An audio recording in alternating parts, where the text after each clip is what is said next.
Hello, passengers. Welcome to the Midnight Train, America's second favorite podcast and unluckiest podcast, where we bring the dark to light, where history never dies, and where listener discretion is always advised.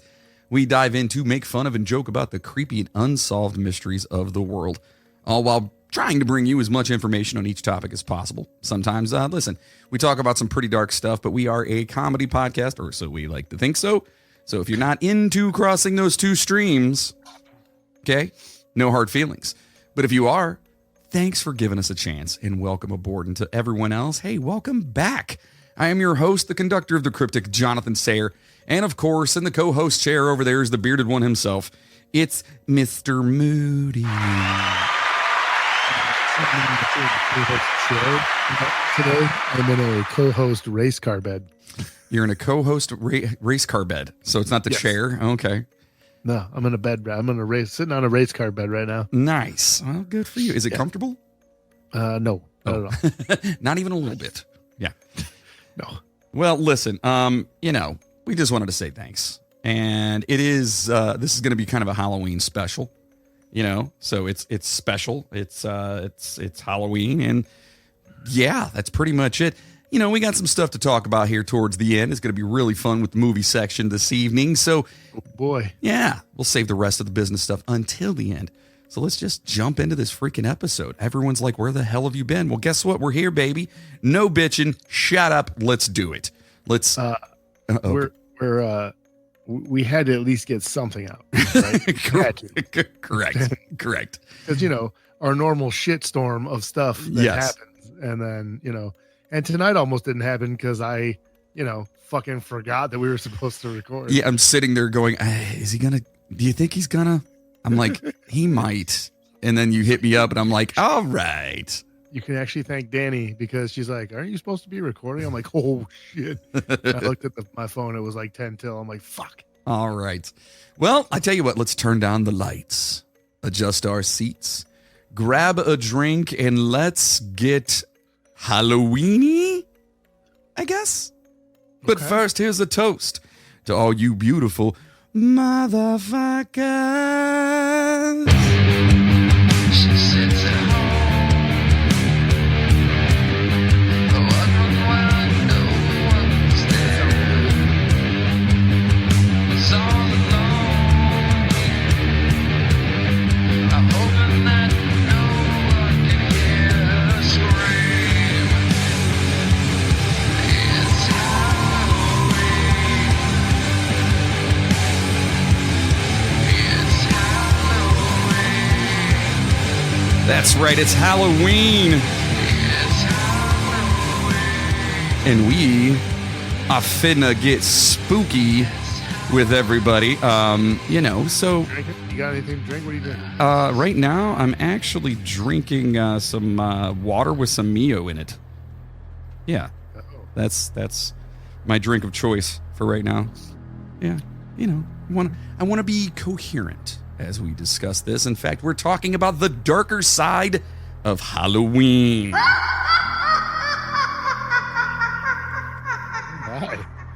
Oh my. It's going to get weird, baby. Yeah. So I decided I wanted to do something a little different. So we are going to be talking about dark things that have happened either on or around Halloween in the past here, okay? And most of these are going to be, pretty fucked up, tragic incidences. Okay? So that's what we're doing today. So every October, as dusk falls and the wind carries that crisp electric bite of the season, the world dons its masks. Porches flicker with candlelight. Children roam the streets as ghosts and goblins, and laughter spills from house to house. But behind the carved grins of jack-o'-lanterns and laughter of the trick-or-treaters, Halloween has always been shadowed by real stories of horror, tragedies that remind us how thin the veil between fun and fear can be.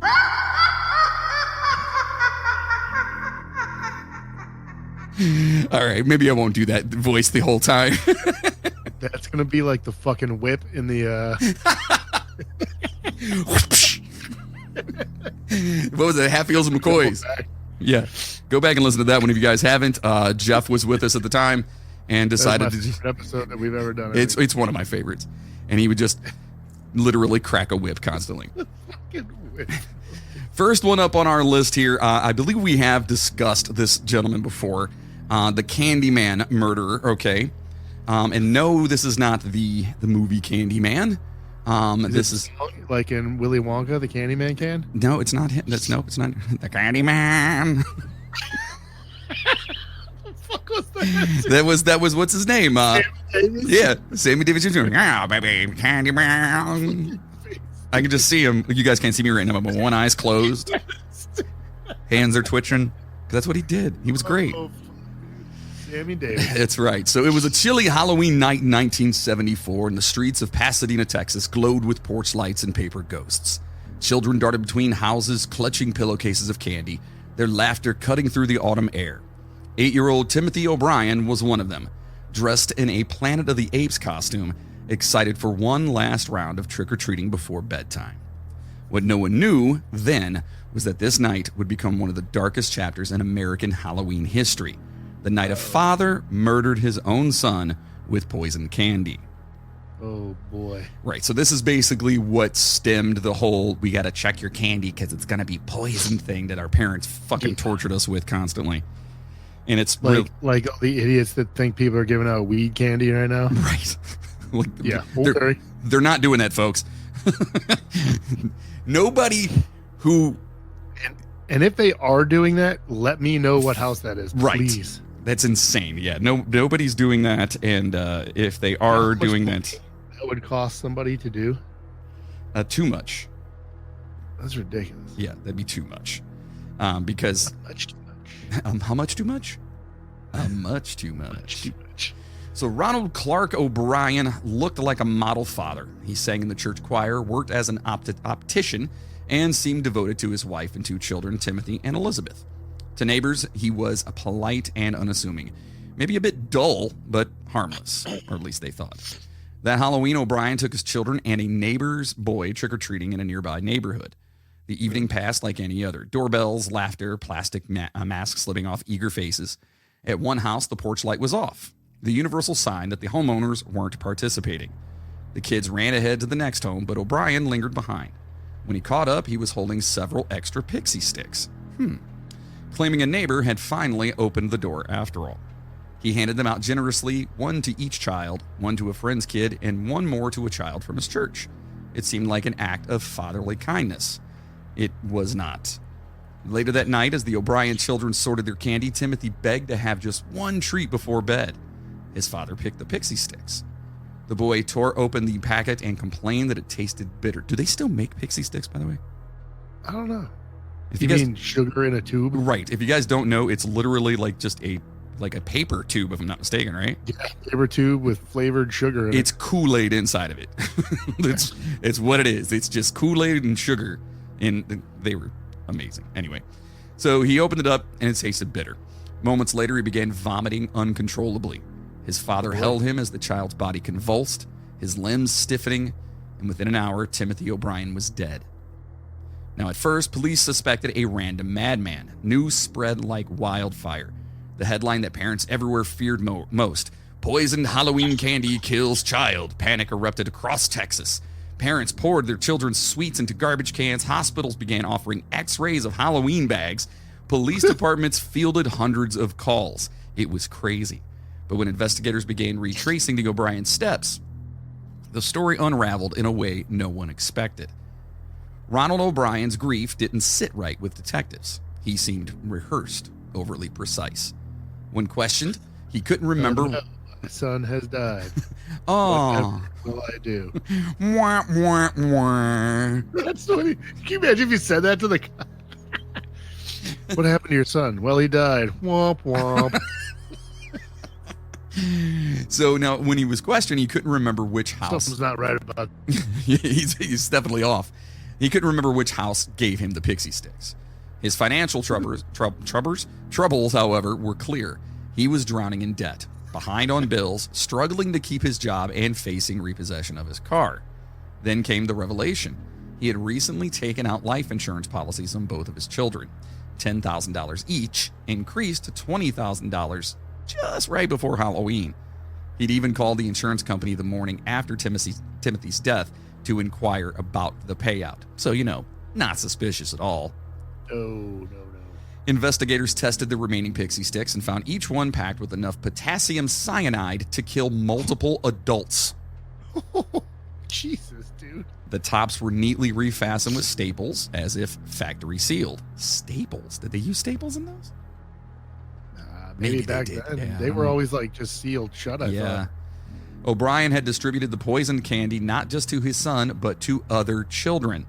A calculated attempt to make Timothy's death look like part of a random Halloween crime spree. By sheer luck, none of the other kids had actually eaten their pixie sticks. When Ronald O'Brien went on trial in 1975, the press dubbed him the Candy Man and the man who killed Halloween. His defense claimed innocence, arguing that an unknown madman must have tampered with the candy. But the evidence painted a portrait of a premeditated horror. The insurance policies, the debts, the lies, and so on. The jury took less than an hour to convict him of capital murder. As the verdict was read, O'Brien showed little emotion. He was sentenced to death. In prison, he reportedly... Yeah, fuck him. He reportedly clung to his Bible in prison and maintained his innocence, even as fellow inmates, disgusted by his crime, refused to speak to him. On March 31st, 1984, after nearly a decade of appeals, Ronald O'Brien was executed by lethal injection. They should have given him one of the fucking pixie sticks.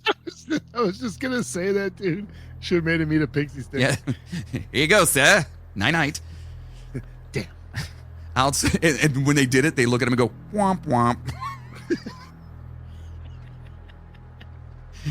Outside the prison, spectators gathered to cheer. Some threw candy into the air. The murder of Timothy O'Brien forever changed Halloween. Communities began policing candy with paranoia. Rumors of poisoned treats, razors and apples, and hidden drugs spread nationwide. While virtually no other real cases ever emerged, the myth stuck, a collective fear born from one man's monstrous act. Literally, there are no other accounts of any of that ever happening. It's crazy. For decades, parents inspected candy, supervised trick-or-treating routes, and lectured children not to eat anything unwrapped. What had once been an innocent ritual became shadowed by suspicion. Ronald O'Brien didn't just kill his son. He poisoned a piece of America's cultural innocence. Nearly 50 years later, the story of the Candyman remains both horrifying and deeply human. A reminder that evil rarely hides in the shadows. Sometimes it wears a mask of normalcy, smiles in the church pew, and walks hand in hand with its child down a dark suburban street. Halloween has always been about confronting our fears, the ghosts, the ghouls, the imagined monsters. But the story of Timothy O'Brien is different. It reminds us that the scariest stories are not the ones told by candlelight. They're the ones that actually happened on a night meant for laughter, candy, and dreams.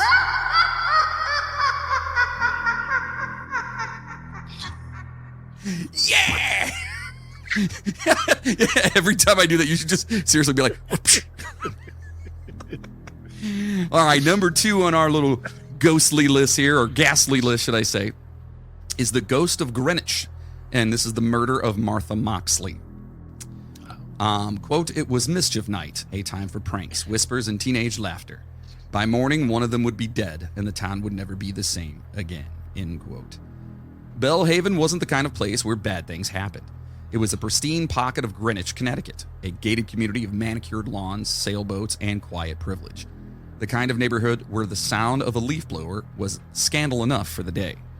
In 1975, Martha Moxley was 15, blonde, athletic, with a wide, open smile and a diary full of teenage confessions. Her family had recently moved from California, and Martha fit easily into Bellhaven's world. Tennis lessons, slumber parties, and late-night mischief with the neighborhood kids. She was a normal teenage kid in the mid-'70s. Sounds like a normal kid. Right. But Bellhaven also had its shadows. Among Martha's circle were Tommy and Michael Skakel, nephews of Ethel Kennedy, symbols of wealth, connection, and youthful recklessness. My mouth just said, no, you're not going to say that. So I was thinking about the Kennedy. So yeah, she is a Kennedy. So that Kennedy, you know what I mean? Those Kennedys, should I say. So yeah. They had the Kennedy. Right. They had some money. The Skakel family lived just across the street in a sprawling mansion known as Cedar Gate, where discipline was loose and privilege ran deep. Like that's how you know you're rich though, is like when your house has the name. Right. Yeah. You know what I'm saying? It's like something else manor. Yeah. Yeah. Like I don't have like a fancy name for my house. Halloween Eve, or Mischief Night, as the kids called it. Okay, Martha and her friends gathered to play pranks and sneak around the neighborhood, toilet papering trees and tossing eggs. They ended up at the Skakels property where Tommy and Michael joined them. Martha's diary had hinted at tension. She wrote about how both of the brothers liked her, okay, and how she found Tommy cute and Michael, ironically enough, to be moody. Hey-o. He must have been really cute then. Yeah. That night, witnesses saw Martha flirting with Tommy near the Skakels driveway. When she left around 9:30 p.m., she was supposed to walk the short distance home. She never made it. On the morning of October 31st of 1975, the Moxleys awoke to find Martha missing. Her mother, Dorothy, assumed she had stayed at a friend's house after the Mischief Night festivities. But when neighbors began searching, they found her body beneath a pine tree in her own backyard. Martha had been beaten to death, bludgeoned with a 6-iron golf club that broke from the force of the blows. The head of the club was found nearby. The shaft had been used to stab her through the fucking neck. So they beat the shit out of her with a 6-iron, and then after it broke, they stabbed her in the neck with it. Correct. Jesus Christ. The club, investigators discovered, came from a set owned by the Skakel family. Greenwich police were unprepared for what they'd found. They had a savage killing in one of America's wealthiest zip codes and suspects with the last name Skakel. The Kennedy connection loomed large. The investigation stumbled, neighbors were reluctant to talk, evidence was mishandled, and the Skakels, shielded by lawyers and family power, provided shifting alibis. But of course they did. Michael claimed he had gone to a cousin's house to watch Monty Python. Great movie. Tommy said that he last saw Martha around 9:30. No one could place the missing half hour. In a different town with a different family, it might have ended differently. But in Belhaven, silence was the unspoken law. When investigators read Martha's diary, they found something chilling. A teenage girl's words turning into prophecy. Quote, Michael was upset. I went out with Tommy. He's been acting weird lately. I feel uncomfortable around him. Rumors spread that Michael had been drinking heavily that night, jealous and angry. Neighbors whispered about his temper. Friends claimed he'd been obsessed with Martha. But the case languished for decades, unsolved, a ghost haunting Greenwich.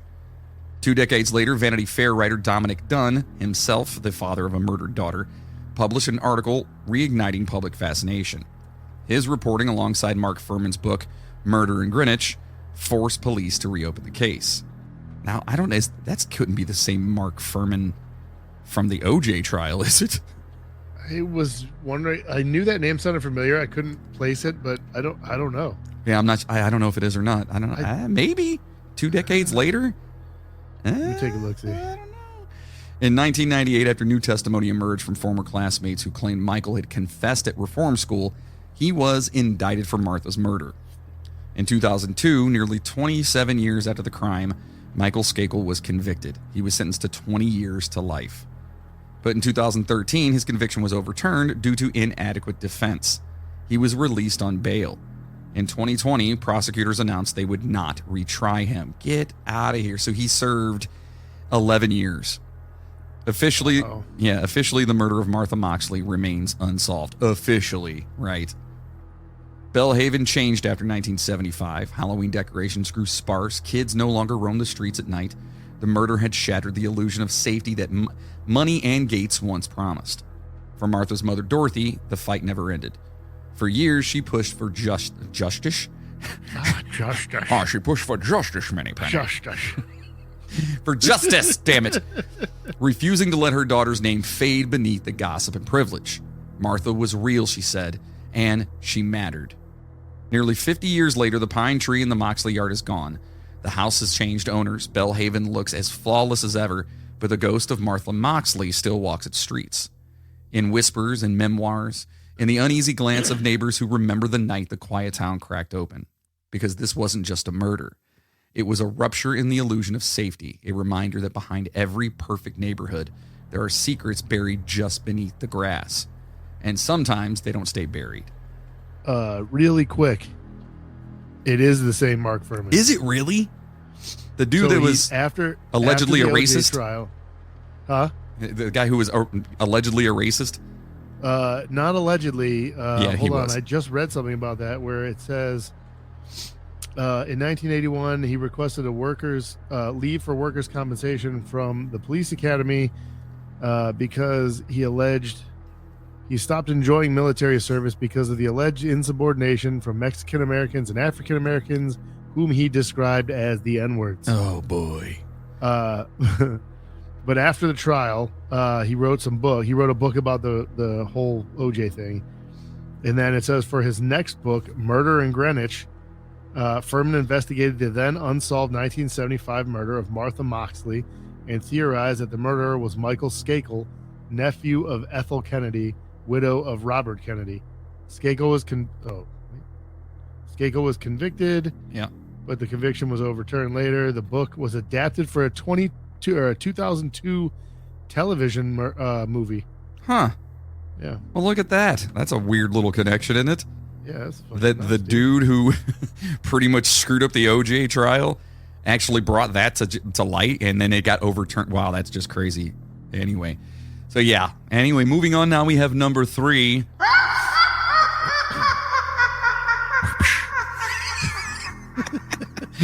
This is, okay, so this is the Napa Valley Halloween killer. Oh. Quote, in the heart of wine country, where the air smells of oak barrels and harvest, the screams that shattered the night didn't belong. They cut through the calm like broken glass. And by sunrise, Napa would never feel safe again. I love Napa. One of my favorite places ever. I'm not going to get into... My name's John. I like to travel to Napa and drink some wine and have some murder. Knew it was coming. By the way, I will talk about the trip to Scotland and London later, okay? I went to Scotland and London. I saw Big Ben and the Loch Ness Monster. Look at me. I'm Traveling John. Yeah. So Napa in 2004 was postcard perfect, a quiet California valley of vineyards and Victorian homes known for Cabernet Sauvignon and serenity. Halloween weekend was crisp and windless. Pumpkins glowed on porches, neighbors chatted under trees lit by orange bulbs. You know, idyllic. In a cozy home on Dorset Street. Lovely. It sounds amazing. 3 young women, Leslie Mazzara, Adrienne Insogna, and Lauren Mianza, I'm going to say that's right, were winding down after a night of passing out candy and watching scary movies. They were in their 20s, close friends, and full of plans. Probably full of wine as well. I don't know, though. That's just alleged. Leslie, a former beauty queen from South Carolina, had moved to Napa for a fresh start. Adrienne, an engineer, was vibrant and kind, the steady heartbeat of the group.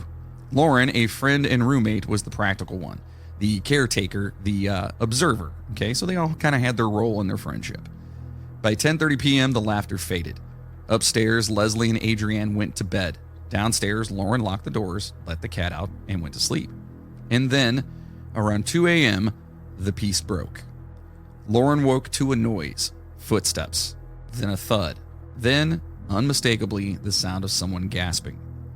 Frozen, she crept up the stairs. From the darkness came the sound of struggle, glass breaking, fabric tearing, screams that cut through the house. She ran, out the back door, barefoot, terrified. Hiding outside, she waited, shaking, listening. The house fell silent again. When she finally went back in, she saw blood everywhere. Upstairs, Leslie Mazzara and Adrienne Insogna lay dead, brutally stabbed in their bedrooms. Their Halloween candy still sat untouched on the kitchen counter. The next morning, Napa woke to sirens. Police cars lined the street, yellow tape fluttered in the breeze, and whispers spread fast.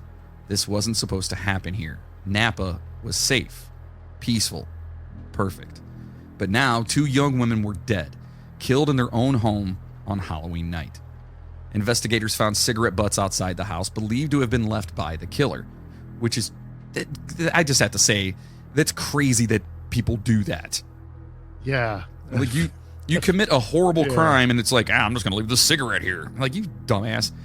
A window screen had been cut open. It was a clean, deliberate break-in, not random, not impulsive. The brutality of the attack suggested rage, even obsession. But who would want to hurt them? For months, the investigation stalled. Detectives interviewed friends, boyfriends, exes, co-workers. No one made any sense.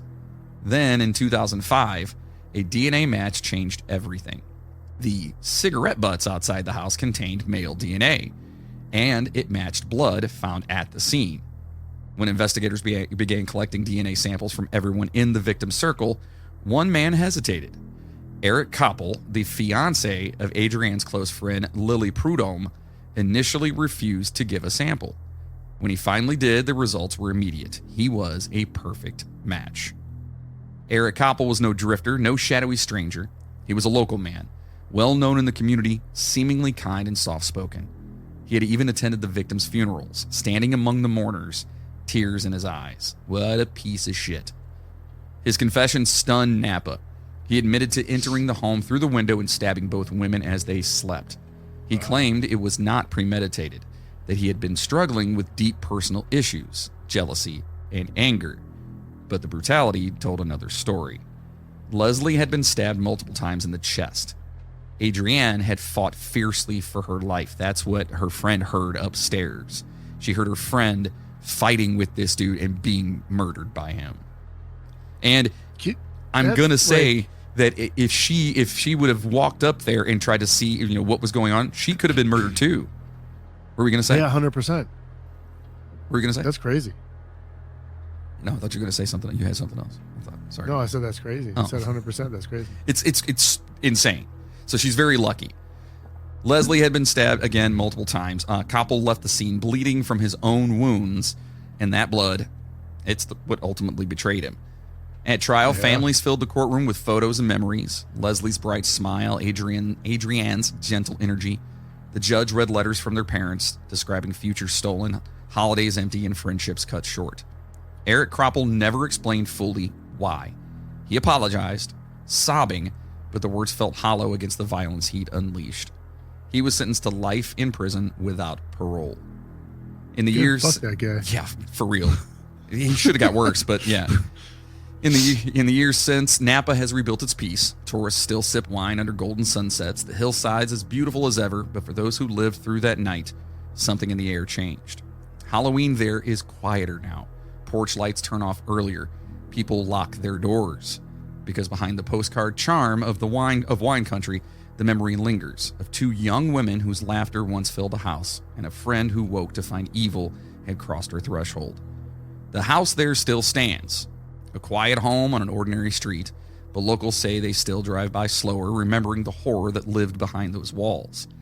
Some call it the Halloween murders. Others just whisper that it was the night innocents died in Napa.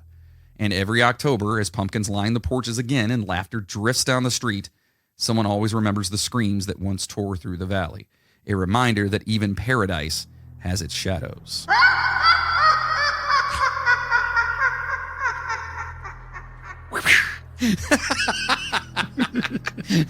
think I do that just to see if you are going to follow up with the whip now. Hopefully it's not too distracting with that. I just felt that we need some some levity, man. Yeah, because that's fucking crazy. And completely, because he was allegedly self-proclaimed jealous and upset or whatever, so you're going to go in and just murder these women? Like, what the fuck? Sorry, I had to take a drink. All right, number 4 here. We've got, and these are just in this part. This is the trick or treat murder of 1957. Okay. Quote, the children wore masks and laughter filled the streets. Candy bowls emptied, porch lights dimmed, and somewhere in Los Angeles, a man opened his door to what he thought was another trick-or-treater and was met instead by a gun. Oh my. In 1957, Halloween in Los Angeles was a postcard of post-war America. Tidy lawns, TV antennas, and kids in cowboy costumes running from door to door. Sounds like something out of Leave It to Beaver. The city glowed with the hum of neon diners and the optimism of the Eisenhower era. Ike, let's go. We like Ike, baby. Yeah, we like Ike. It's back when, America was bustling. It was post-war. We had won, and there was jobs, and it was good. On October 31st, in the quiet suburb of Willowbrook, Peter and Betty Fabiano were doing what every young couple did, handing out candy. Peter, a 35-year-old hairdresser and salon owner, was respected in his community, handsome, confident, and known for his booming laugh. His wife, Betty, was warm and social, adored by neighbors and friends. And I think it's funny that I said doing what every young couple did. Your head was like, eh. I literally saw your face like, we know what they're doing. Oh, yeah. Sorry. By 11 p.m., the trick-or-treaters had mostly gone home. Betty turned off the porch light. By 11 p.m., isn't that late as shit for trick-or-treating? I mean, we used to stay out till like 10. Yeah, and this everything's 50s, like way earlier now. I remember it was like 8 to 10, like when we would go. Well, like probably because all this shit happened, and everyone's like, "No, we're not going to stay out that late anymore." Now it's from like 6, and everyone's like, everything's off by 8 o'clock. Yeah, I think it's like 8 or 9, something like that. Yeah. Yeah. So Betty turns off the porch light, the universal sign that Halloween was done. Peter was preparing for bed, and when the doorbell, it rang again. Wait a minute, what the fuck? Like we turned off the light. Betty assumed it was one last group Go away! Get out of here, kid! I don't have any more fucking candy. Betty assumed it was one last group of late-night kids. Peter went to the door, smiling, candy bowl in hand. Ah, fuck it, all right. When he opened it, he saw a figure. Short, stocky, wearing a mask, gloves, and blue jeans, holding a brown paper bag as if expecting candy. Before Peter could speak, the figure raised the bag. There was a flash and a deafening sound. Betty ran to the door to find her husband collapsing, blood soaking his pajamas. The masked figure disappeared into the darkness. By the time police arrived, Peter Fabiano was dead. A .22 caliber bullet lodged near his heart. Halloween night had turned into a murder scene. Now, detectives from LAPD's homicide division were baffled. There were no signs of robbery, no forced entry, no clear motive. The shooter had come to kill and to only kill Peter. Witnesses said that they had seen a 52 Ford sedan idling nearby around the time of the murder. It had sped off moments after the shot. The Fabianos, by all accounts, were normal. They were a normal couple. They worked hard, paid their bills, and hosted neighborhood barbecues. But the deeper police dug, the stranger the picture became. It turned out that a year earlier, Betty had spent several months living apart from Peter. And this is the early to mid-50s, right? Not really something that people did a whole lot. Yeah. During that, and if they did, it was always shunned. During that time, she developed an intense friendship, some said a romantic one, with a woman named Joan Rabel, a moody, artistic photographer known for her sharp tongue and rebellious streak. Look, I'm not saying anything, but that's like the third time my name's come up. It's pretty wild. And, pretty wild. It may happen again. Yeah, I mean, it might. Just saying, dude. Like, you know. Weird. So friends whispered that Joan resented Peter, who she believed had, quote, taken Betty away from her, even though it was her husband to begin with. And so Joan's whatever.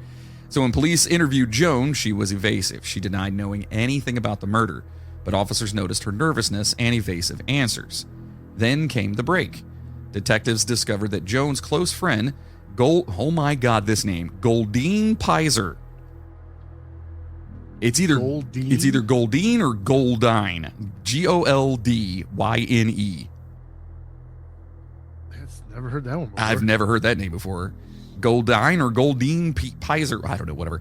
A quiet, bookish lab technician had recently borrowed her friend's car, a 1952 Ford, on Halloween night. Oh. Odd.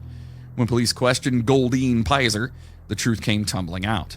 Joan Rabel, she said, had manipulated her, convinced her that Peter Fabiano was cruel, abusive, and, quote, an evil man who needed to be destroyed. Joan told Goldine they would only, quote, scare him. She provided the gun, the mask, and the plan. On Halloween night, Goldine put on jeans, gloves, and a mask, drove to the Fabiano's home, and waited. When Peter answered the door, she pulled the trigger. One shot, one life ended, one suburban illusion completely shattered. The newspapers dubbed it the trick-or-treat murder. It had everything: sex, jealousy, and death behind a white picket fence. Both women were charged with murder, but as the trial unfolded, it became clear that Goldine had been emotionally manipulated by Joan's obsession and lies. In 1958, both women pleaded. Is it pled or pleaded? It's pleaded, right? I think both are words, but I don't know if it's like interchangeable or if one is used in a specific. I don't know. In my notes, it's pleaded. So I'm just going to say that. It just sounds weird to say it that way. It's pleaded. Pleaded, that's what I meant. Both women pleaded guilty to second-degree murder. Each was sentenced to 5 years to life in prison. That is such a crazy gap. Yeah. 5 years to... What the fuck? Yeah. Neither served long. Joan Rabel faded from public life after her release. Goldine Pizer lived quietly, never speaking publicly about that night again. Betty Fabiano, devastated and haunted, left Los Angeles soon after, and rightfully so. To the world... Sorry, go ahead. Quick. Don't mean to interrupt. No, you're fine. Both pled and pleaded are correct past tense forms of to plead, but pleaded is more common and is considered the safer, more formal option.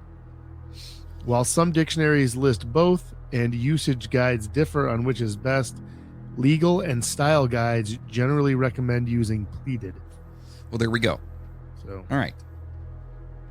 So, to the world, it was just another shocking crime story. But for 1950s Los Angeles, the trick-or-treat murder exposed the shadows behind the sunshine, the loneliness, repression, and tangled passions that thrived behind closed doors. In an era of conformity, it was a story of forbidden love and obsession, one that began as gossip in a beauty salon and ended up in blood on a suburban doorstep. Halloween after that never felt the same. Now, the Fabiano house still stands, a tidy home in a quiet Los Angeles neighborhood, now indistinguishable from the rest of them. But every Halloween when trick-or-treaters ring doorbells across America, this story is whispered among true crime circles. Because once on a Halloween night long ago, a man opened his door expecting candy and found death instead. And the sound of the doorbell still echoes through the decades, a reminder that sometimes the scariest monsters wear masks of their own making.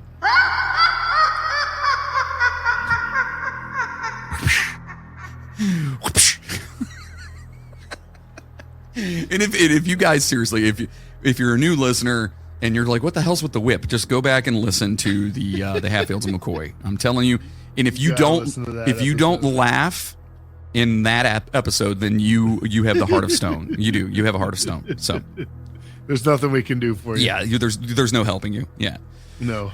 All right, moving on. Now we have the Lisk family tragedy, another set of Halloween murders. Quote, it was Halloween morning, the kind of cold Ohio dawn. The kind of cold Ohio dawn that makes the cornfields whisper. There, it's just written weird. Ohio, huh? Yeah. By noon, a quiet farmhouse would become a scene of horror, and the word family would never mean the same again. Boy, I fucked that all up. So the Lisk home sat on a wooded stretch of State Route 105 near the small town of Martin, Ohio, an ordinary farmhouse nestled among fields and gravel roads. Inside lived William Bill Liskey, or Lisk. I think it's Liskey.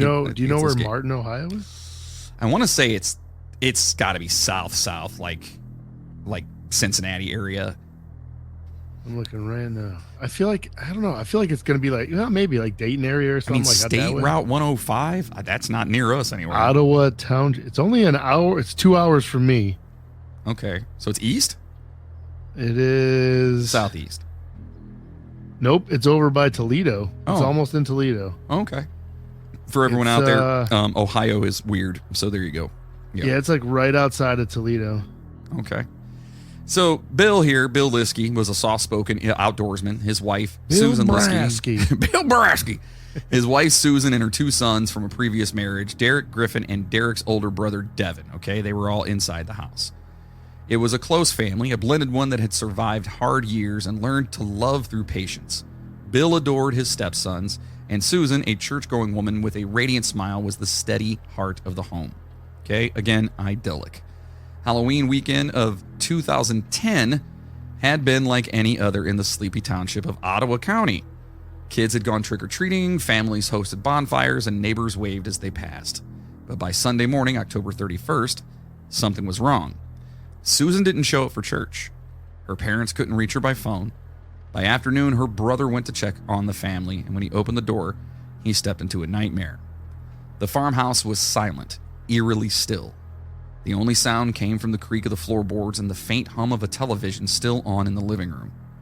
In the bedrooms, the bodies of Bill and Susan Liskey were found, brutally bludgeoned and shot. In another room lay Derek Griffin, just 16 years old, murdered in his bed. The violence was ferocious, intimate, deliberate, and personal. There were no signs of forced entry. Whoever had killed them had known them. Within hours, the small town of Martin shattered. Sheriff's deputies sealed off the road as news trucks and investigators descended on the scene. The coroner's van rolled away quietly, carrying what was left of an entire family. Halloween had turned into a massacre. The investigation began immediately. Detectives combed through the house, searching for fingerprints, blood traces, and any clue that could make sense of any of this. One name surfaced again and again. William B.J. Liskey, Bill's 24-year-old son from a previous marriage. B.J. had struggled with mental illness for years. Schizophrenia, paranoia, and violent outbursts that had strained his relationship with his father. In the past, there had been incidents, fights, hospitalizations, police calls, you name it. Despite everything, Bill and Susan had tried to help him, because they were good people, to bring him back into the fold, to believe he could change. Just a day before the murders, BJ had spent time with the family. They'd gone to a Halloween party together. Witnesses said he seemed calm, even cheerful. But by Sunday morning, 3 people were dead. The next day, police found BJ at a friend's house in Sandusky, about 30 miles away. He was calm, almost detached, when officers arrived. In his possession were the keys to his father's car and a blood-stained pair of jeans. When questioned, BJ gave shifting stories, saying he'd slept in the car, that he'd been drinking, and that he didn't remember anything from that night. But the evidence told the truth. His DNA was everywhere. On the gun, on the door handles, on the victims themselves. On November 1st of 2010, William B.J. Liskey was arrested and charged with 3 counts of aggravated murder. As prosecutors built their case, the community tried to understand how love could coexist with such destruction. Court records painted a portrait of a young man haunted by his own mind. Diagnosed with severe mental illness in adolescence, B.J. had cycled through psychiatric facilities and jail cells. His father, Bill, had fought tirelessly to keep him stable, securing treatment, welcoming him home after relapses. So, and he did everything he could, believing that the family could heal what medicine could not. But on that Halloween morning, it all just came apart. In 2011, BJ pleaded guilty to the murder of the family, or of his father, his stepmother, and stepbrother, in exchange for avoiding the death penalty, because Ohio definitely has the death penalty. Yes, sir. He was sentenced to life in prison without parole. To outsiders, the Liskey murders were another, just in a line of tragic police reports. But to those who knew them, it was the cruelest of ironies that the man they tried hardest to help became the one who destroyed them. Family members described Susan as a, quote, saint, always believing in forgiveness. Bill, a father to the end, never stopped hoping BJ could find peace. Derek and Devin were just boys, full of potential, spending their last night alive, carving pumpkins and eating candy. The violence that took them came from a stranger. But from inside, that's not right. Oh, okay, sorry. The violence that took them came not from a stranger. I was like, wait a minute, the whole story just changed. Came not from a stranger, but from inside their circle, from love's blind hope meeting untreated pain. On March 31st, 2015, while incarcerated at the Ross Correctional Institution in Chillicothe, B.J. Liskey took his own life. He was only 29 years old. So he definitely had some fucking demons. For the families left behind, there was no closure. Only silence, grief, and the faint echo of a farmhouse that once held laughter, now remembered only through tragedy. Each year, as Halloween returns and the air grows cold in Ottawa County, locals remember. They pass the farmhouse quietly, its windows dark. They remember that even the warmest homes can hide the deepest battles, and that sometimes the scariest monsters are the ones we try hardest to save. Today, the farmhouse stands as a quiet reminder, the kind of place you pass without knowing what happened inside. The leaves fall, the fields turn gold, and the town carries on. But the name Liskey still lingers in the October air. A warning whispered in the cornfields, even on Halloween, not all ghosts wear masks.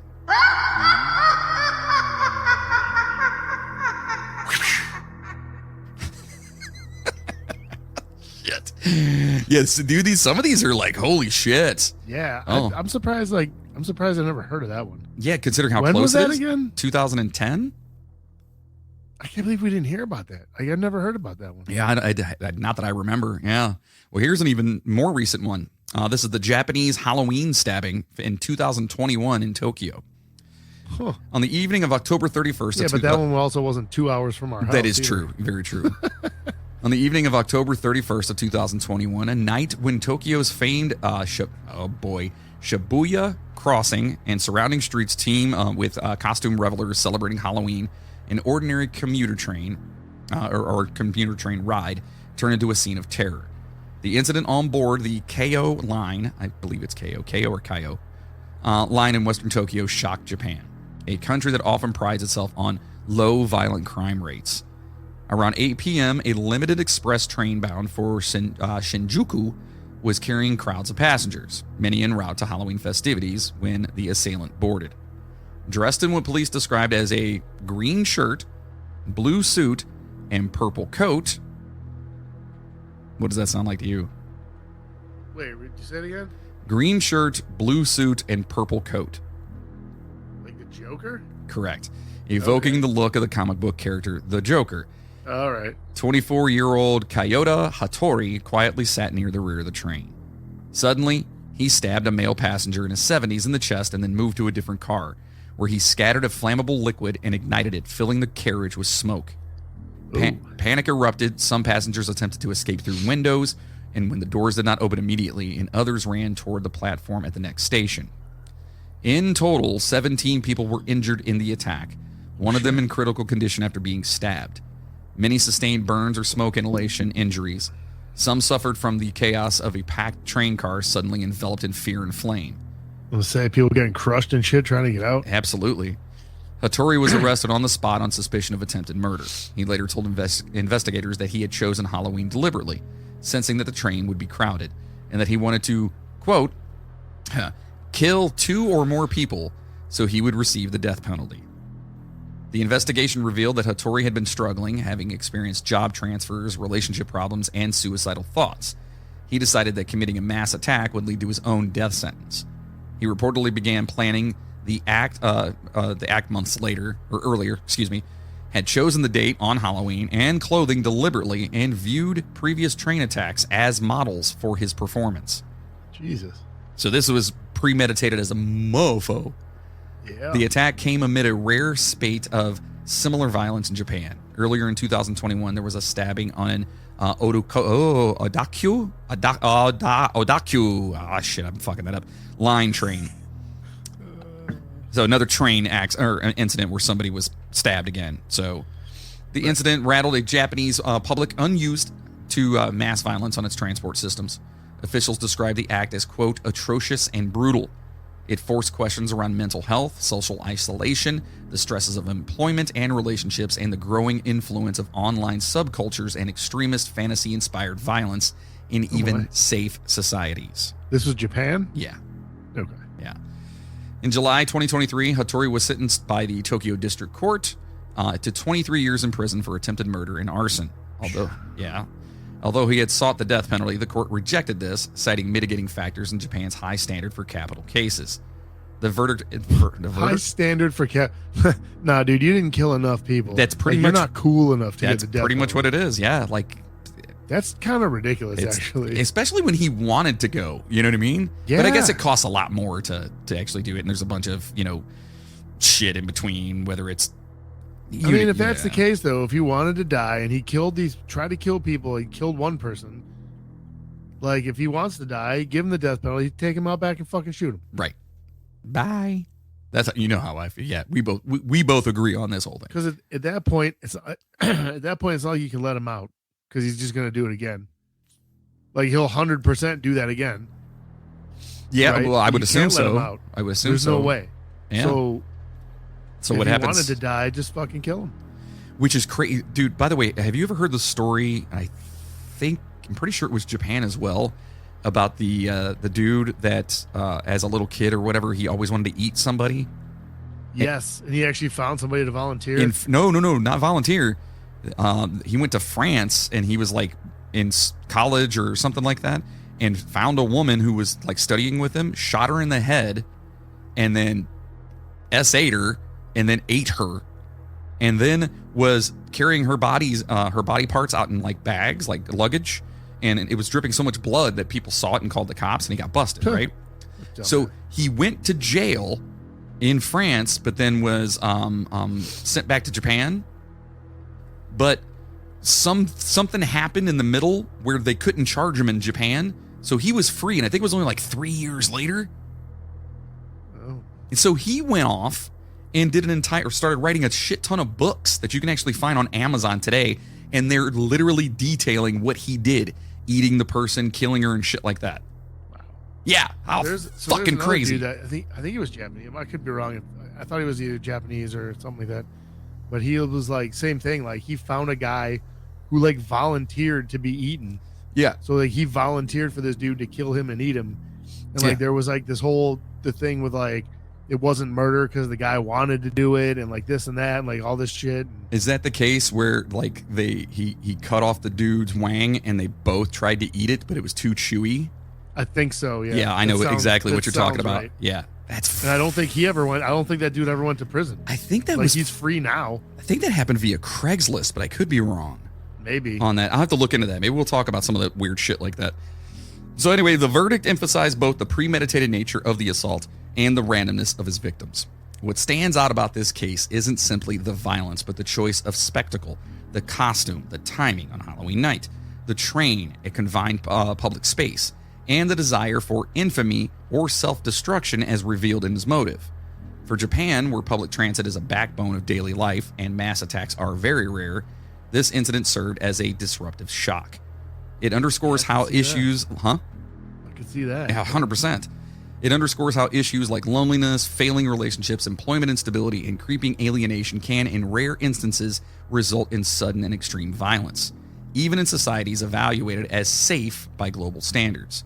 It also raises questions about security in public transit, the warning signs of lone actor attacks, how costume or themed events might mask malicious intent, and how communities can identify and support individuals at risk before they act.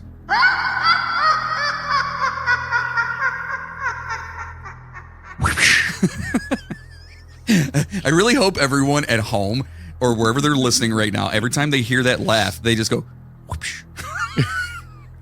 In fact, you guys got to start doing that somewhere, and someone's really gonna have a kind of laugh like that, and they're just gonna be like, "Yeah, you should." And the person's gonna be like, "What the fuck was that?" Yeah, someone cackles like that, just in the background, just be like, whoosh. God, I love it. All right, so now we're gonna move on to some accidents and disasters that happen either on or around Halloween. Okay, and some of these are absolutely insane. On the evening of October 31st of 1963, a festive crowd gathered in Indianapolis for what was meant to be a celebratory performance. But in just minutes, the mood shifted to horror. The event, a special edition of the Holiday on Ice show inside the Indiana State Fairgrounds Coliseum, would become the site of one of Indiana's deadliest disasters. And now, I had never heard of this.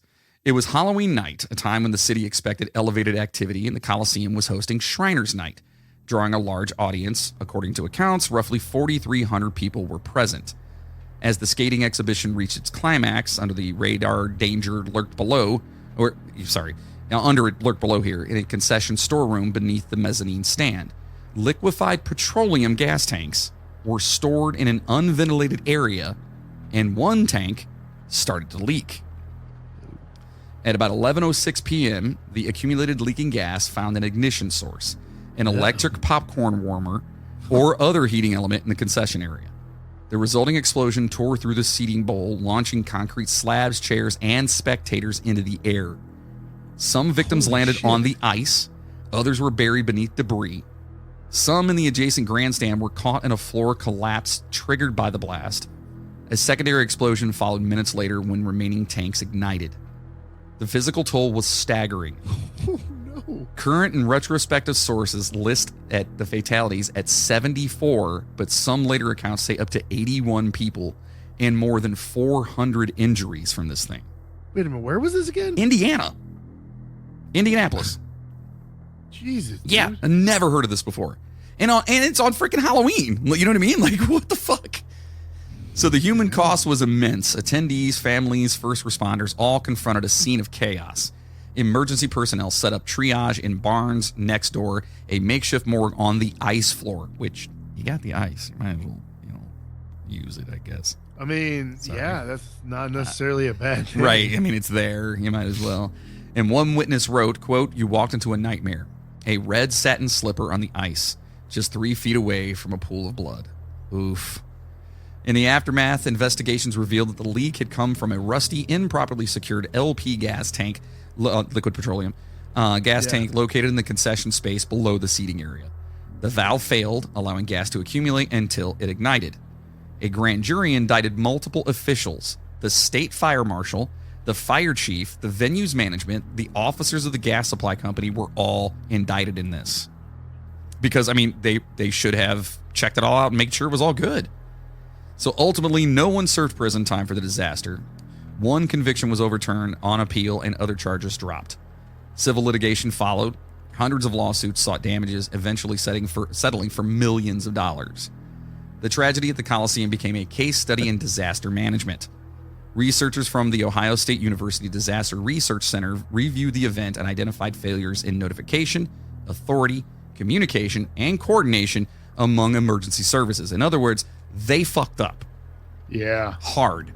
Sounds like it. For Indianapolis, the explosion remains the deadliest single event disaster in the city's history. When was this again? Let me get back up here. 1963.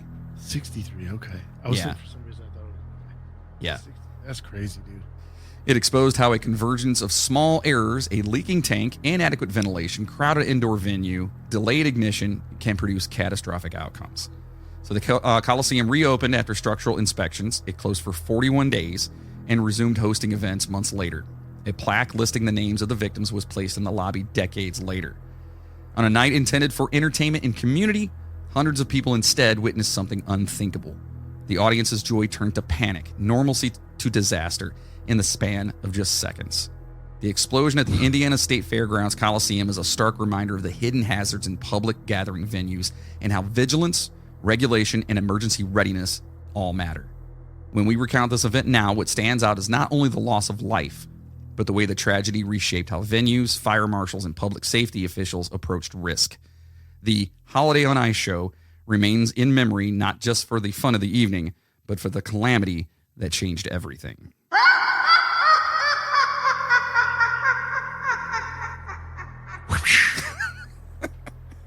Every time it's happening. Yep. Every time. Had to include this one only because it's so sad and crazy. So do you remember Hurricane Sandy? Yeah. Okay. On the evening of October 29th, 2012, the Atlantic roared ashore in ways the Northeast had never seen before. Streets became rivers, boardwalks were torn away like paper, and the familiar hum of city life dissolved into the low growl of a storm that would forever be remembered as Hurricane Sandy, or as many called it afterward, Superstorm Sandy. And real fast, I do want to send our condolences and our thoughts and vibes and prayers, whatever you guys can, to everyone in Jamaica and in Cuba getting tore up right now.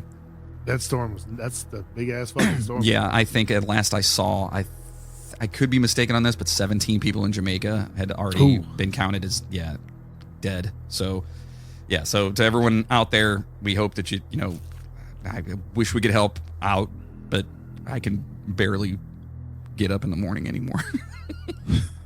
I'm kidding. It's not that bad, but it just sucks. No, you're not. You're not kidding. No, I'm not kidding at all. My life sucks. Anyway, so just a few days earlier, the forecast seemed almost abstract. New Yorkers went about their weekends. Coastal towns in New Jersey prepared half-heartedly, used to false alarms. Meteorologists warned of something unprecedented: a tropical system colliding with a cold front, forming a hybrid beast that could drive ocean water inland for miles. In Breezy Point, Queens, families tied down patio furniture and taped windows, but few expected the ocean to breach the dunes. In Seaside Heights, the boardwalk lights flickered one last time that Sunday night, and neon reflections dancing over water that was already rising. So everyone was just like, it's just another storm. By Monday evening, the Atlantic made landfall near Atlantic City with winds of 80 miles an hour. Dude, and I read someplace, sorry to keep talking about this with the Jamaican thing, that I think it was like 200 mile per hour gusts of wind or something. Yeah, it was nuts. They said it was I was reading something that said it was officially the strongest storm of the year. Like, yeah. It was crazy, like Category 5, like it was nuts. I guess it was big. Poor people. So now what followed here was not a hurricane in the traditional sense. It was slow-moving, slow-moving, relentless surge. Okay, so this thing was not going like super fast. It was just kind of building and just moving. The sea poured into lower Manhattan, filling subway tunnels and electrical systems. The glow of the skyline went dark one section at a time. In Hoboken, New Jersey, residents waded chest deep through water that smelled of fuel and salt. In Staten Island, homes were lifted from their foundations and carried into the marsh. Breezy Point burned, not from lightning, but from an electrical fire that swept through dozens of flooded houses while fire trucks just sat there, stranded in the rising tides. Quote, "I remember the sound," recalled survivor Patricia Ryan, who lived in Staten Island's East Shore. Quote, "It wasn't wind. It was like the ocean was breathing inside the walls." That is fucking terrifying. Terrifying. Dude. Oh, by nightfall, over 8.5 million people across 21 states had lost power. The tunnels under the East River became subterranean lakes. Emergency radios crackled with voices calling for rescues from attics, rooftops, and stranded vehicles. That'd be a totally different story. Hospitals in New York City evacuated patients by flashlight down stairwells. Volunteers formed human chains to carry the elderly through waist-deep water. Across the Hudson, Tom Rivera, a firefighter from Union Beach, described seeing his town, quote, "fold in on itself. Boats were in people's driveways, cars were in the bay, you couldn't tell where the street ended, and the ocean began." When the winds finally died, the scope of the devastation came into focus. 157 people were killed, including 44 in New York and 37 in New Jersey. Entire neighborhoods were reduced to skeletal frames. The damages exceeded over $70 billion, making it the second costliest storm in U.S. history at the time, behind Katrina. Airlines grounded. The New York Stock Exchange shut for 2 days. The first weather closure in 27 years. The iconic Coney Island cyclone stood still amid a sea of sand. The Jersey Shore, the summer heartbeat of the state, was a tangle of just wood and wire. Jeez. Months later, the cleanup blurred into a quiet resilience. Volunteers in yellow raincoats went door to door handing out blankets. Entire communities rebuilt from the ground up. Yet the emotional debris lingered far longer than the physical did. Quote, "We thought we'd seen everything," said a Con Edison worker recalling days without sleep restoring power lines in Brooklyn. Quote, "But Sandy wasn't just a storm. It changed what we thought was possible." The storm also sparked national conversations about climate change, rising sea levels, and infrastructure. Projects like New York City's Big U Coastal Defense Plan were conceived in Sandy's aftermath as the region grappled with the question, how do you protect a city built by the water from the water? I mean, truthfully. Yeah. A decade later, the scars of Sandy are still visible in weathered pilings, empty lots, and rebuilt shore homes lifted high on stilts. Yet, in many ways, the story of Sandy is not only one of loss, but of endurance. Communities that once faced the ocean with complacency now face it with respect and memory. As one survivor put it, standing on a rebuilt boardwalk beneath a calm October sky, quote, "You never forget the night the ocean came home, but you learn to live with it and to build stronger."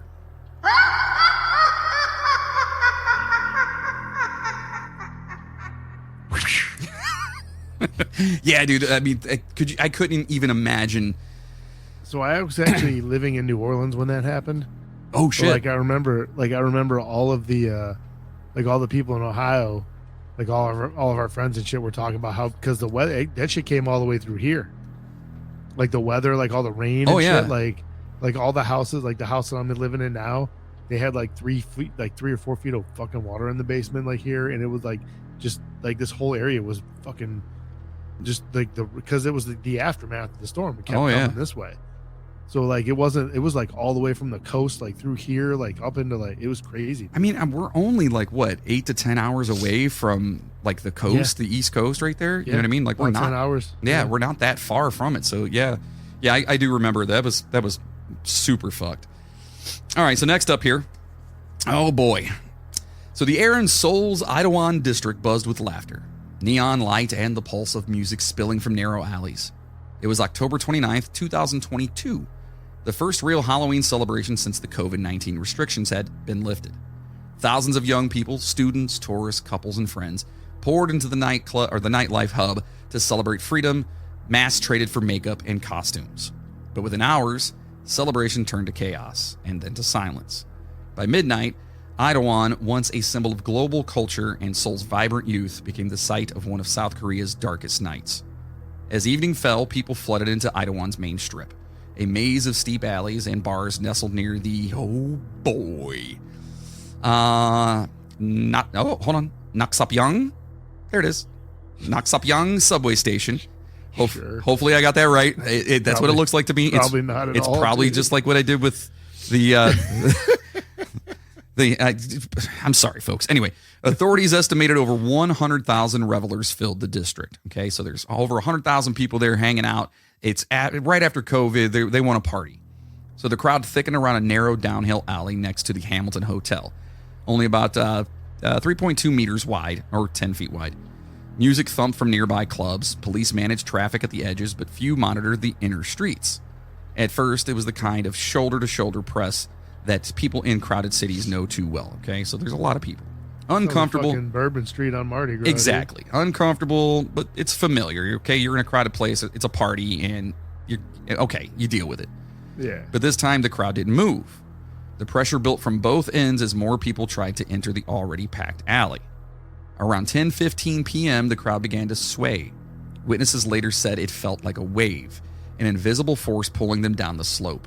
One survivor, Lee Ji-min, described it as, quote, a slow motion collapse. Quote, at first I thought people were just pushing.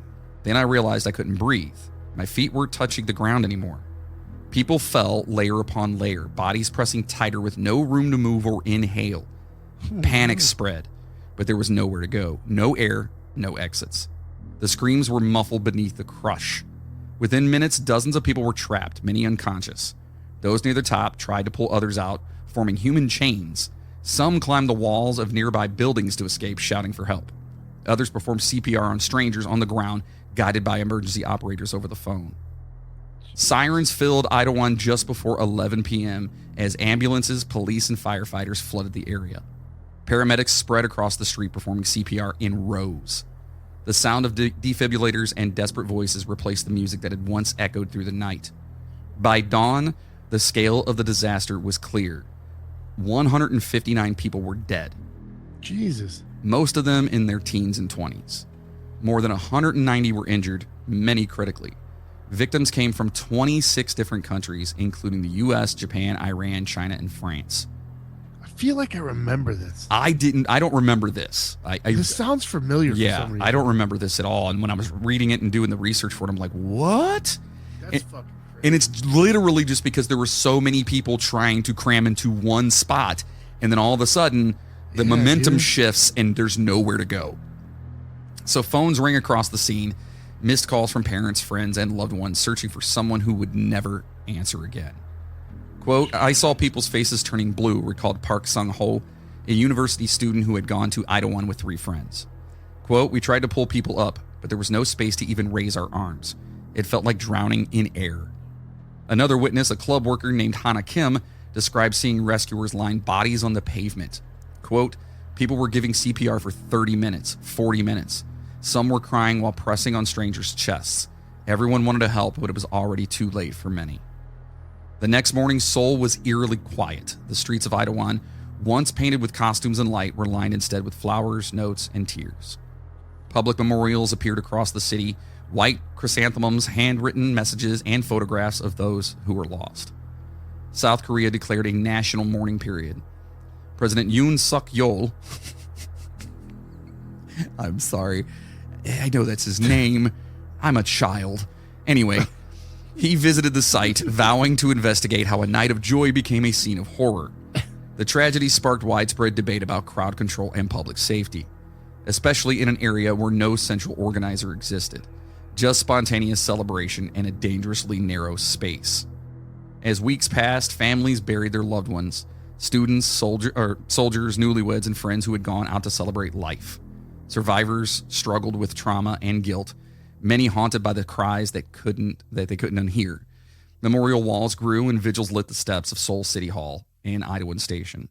People placed candles under signs that read, quote, we will remember you. One father standing before a photo of his 20-year-old daughter said softly to reporters, quote, "She just wanted to feel normal again, to laugh, to live. I can't understand how it all disappeared in just a few minutes." The Itaewon tragedy left an indelible mark on South Korea's consciousness. It exposed how fragile safety can be in moments of collective joy and how quickly the line between life and loss can blur. Government reforms followed, stricter crowd control measures, better coordination between agencies, and real-time monitoring of dense gatherings. Yet for those who were there, no policy could erase the memory of that night. The crush of bodies, the weight of silence that followed, or the lives that ended too soon. As one survivor wrote on a memorial wall, quote, "We came to dance, to laugh, to feel alive. We left with a city's heart broken, but not its will to remember."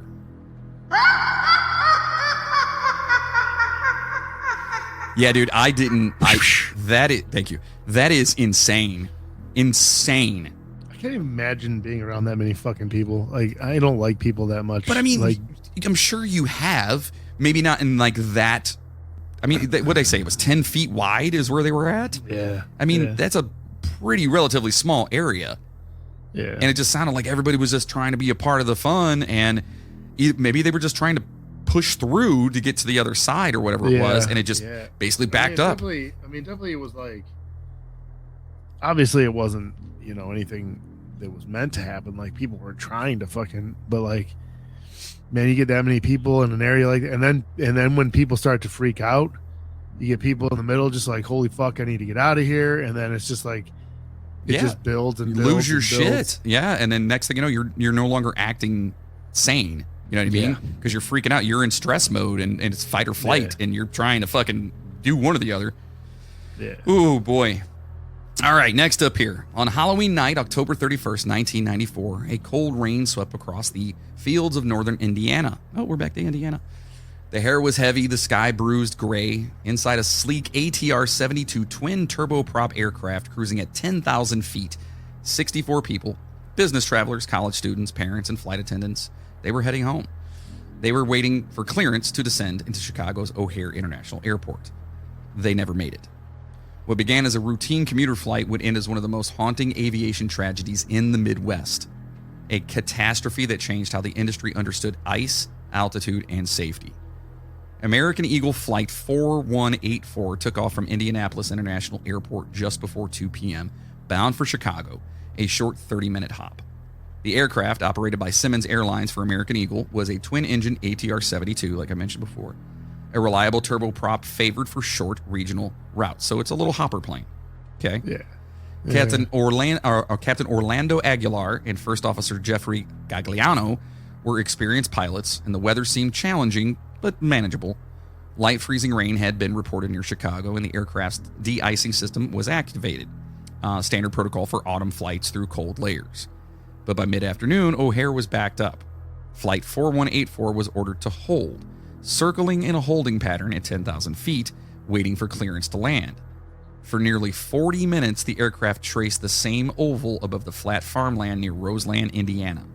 Outside, temperatures hovered just below freezing. Inside the cockpit, the pilots monitored instruments and chatted over the radio. Passengers sat calmly, unaware that invisible ice was slowly forming on the plane's wings. Not on the main surfaces where de-icing boots inflated, but along the upper portion of the wings where the system didn't reach.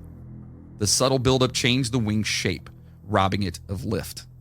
The ATR-72's design was particularly vulnerable to this kind of, quote, super cool drizzle drop icing, tiny water droplets that freeze instantly upon impact, creating a smooth, dangerous glaze. At 3:56 p.m., the first signs of trouble appeared. The aircraft unexpectedly rolled to the right. The pilots corrected. Seconds later, it rolled again, harder, sharper. The plane began to pitch violently. Quote, American Eagle 4184, where the transmission cut off mid-sentence. At 3:57 p.m., Flight 4184 plunged from 10,000 feet into a soybean field near Roselawn, Indiana. Witnesses reported hearing a whine and then silence. The aircraft struck the ground almost vertically, exploding on impact. All 68 people on board, 64 passengers and 4 crew members, were killed instantly. The field burned for hours in the cold rain as rescue teams, local farmers, and firefighters struggled through mud and debris. Jesus. Quote, "It was raining ice and everything smelled like jet fuel," said volunteer firefighter Ray Dalton, one of the first on the scene. Quote, "You couldn't tell where the plane ended and the earth began." The National Transportation Safety Board launched an extensive investigation. Early theories centered on the weather, but soon attention turned to the aircraft itself. Tests revealed that the ATR-72's de-icing boots were not sufficient to protect against, again, the super cool drizzle drops. But the smooth ice ridge that formed beyond the boots caused the airflow over the wings to separate suddenly, triggering a violent roll that no pilot could recover from. It was an engineering blind spot. In response, regulators temporarily grounded ATR-72 and ATR-42 aircrafts in icing conditions. The manufacturer redesigned the system, and the FAA introduced a new training and procedure for flying in freezing rain. Captain Aguilar and First Officer Gagliano were exonerated. They had done everything right, but the aircraft had failed them. Roselawn, a town of fewer than 700 residents, became the unlikely center of international attention. Families arrived to the frozen field, clutching photos and prayers. Makeshift memorials of flowers and candles appeared along County Road 400. One resident, Martha Jensen, who lived half a mile from the crash site, later told reporters, quote, "I heard the sound, like thunder, but low and wrong. When we saw the smoke, we knew no one had survived. It didn't feel real." For months, local volunteers helped investigators recover remains and catalog debris. A small memorial was later built near the site. A polished granite stone engraved with 68 names set amid trees that whisper in the wind. The Roselawn crash reshaped aviation safety. It spurred major redesigns of turboprop de-icing systems and led to international changes in how aircraft certification accounted for icing hazards. For the families, however, the changes came too late. Every year on the anniversary, relatives and survivors gather quietly near the memorial. They bring flowers, photographs, and the same unanswered question that echoes through every tragedy of its kind. How could this have happened to an ordinary flight on an ordinary afternoon? And remember, this was like afternoon. It was like 3:50 something in the afternoon. Yeah. But they're 10,000 feet and there's an ice storm, basically, you know? Yeah, there's not much you can do. So the problem is, you think about it, like most of the time, like clearly they didn't know that this was a problem until it happened, right? Like there's always something that somebody like you can't. There's no possible way to predict think of it. Yeah. every possibility that might happen, right? Correct. So like, unfortunately, the only way for a lot of these things to get fixed and taken care of is for something like this to happen. Right. Well, it's just like that saying, like, whenever you see a warning someplace for something, it's because that thing happened. Yeah. Like now when you get your coffee and it says, temperatures may be very hot and could scald you, it's because that woman scalded herself and then sued McDonald's. Yeah. You know what I mean? Like there's a reason that you see these things, is because whether it's one or a million people, it happened. And so, something happened. But they don't know, or don't do anything about it, I guess you'd say, because they don't know until it happens. Right. So the field outside Roselawn is quiet now. Corn grows again where twisted metal once burned. Birds rise from the grass in the autumn air, but the memory of Flight 4184 lingers. A lesson written in rain and loss, reminding aviation that safety is never static, and that even invisible ice can bring down the strongest wings.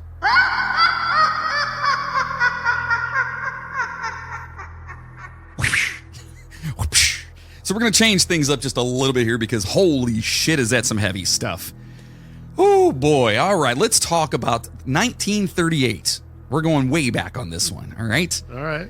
On the evening of October 30th, 1938, millions of Americans gathered around their radios, as they did every Sunday, to listen to live music, drama, and the evening news. There was not TV, it was just the radio. It was the night before Halloween, when strange tales were welcome and nerves already on edge. But nothing could have prepared listeners for the broadcast that would, for a few bewildering hours, send parts of the nation into genuine panic. The War of the Worlds. At exactly 8 p.m. Eastern Time, the Columbia Broadcasting System, the Mercury Theater on the Air, hosted by a young, ambitious Orson Welles. Okay, that's his show that he had when they introduced him. That week's program was a dramatization of H.G. Wells' 1898 science fiction novel, which told of Martians invading Earth. But this wasn't the usual radio play with applause and orchestra cues. Instead, Wells' team staged it as a series of real-time news bulletins, cutting into what sounded like a normal evening of dance music. And you can actually go on. I wish I actually had the audio for this. You can actually listen to the audio of when it cuts in and like on the radio back in the day. It's really cool. But this fucking mind fucked everybody. Oh yeah. It's literally one of the greatest, like, just, I guess, just, again, mind fucks ever. Yeah, and you're not expecting it, right? Like they played it off so well. Right. And I mean, Orson Welles, just the way he comes across with it, it sounds legit. So within minutes, the program's calm orchestra was interrupted by a, quote, news flash reporting mysterious explosions on Mars. Then came another. A meteorite had landed on a farm in Grover's Mill, New Jersey. The actors, using eerily realistic sound effects, described alien machines emerging from the crater. Quote, giant metal cylinders, snake-like arms, and finally the words that froze listeners in their seats. Quote, good heavens, something's wriggling out of the shadow like a gray snake.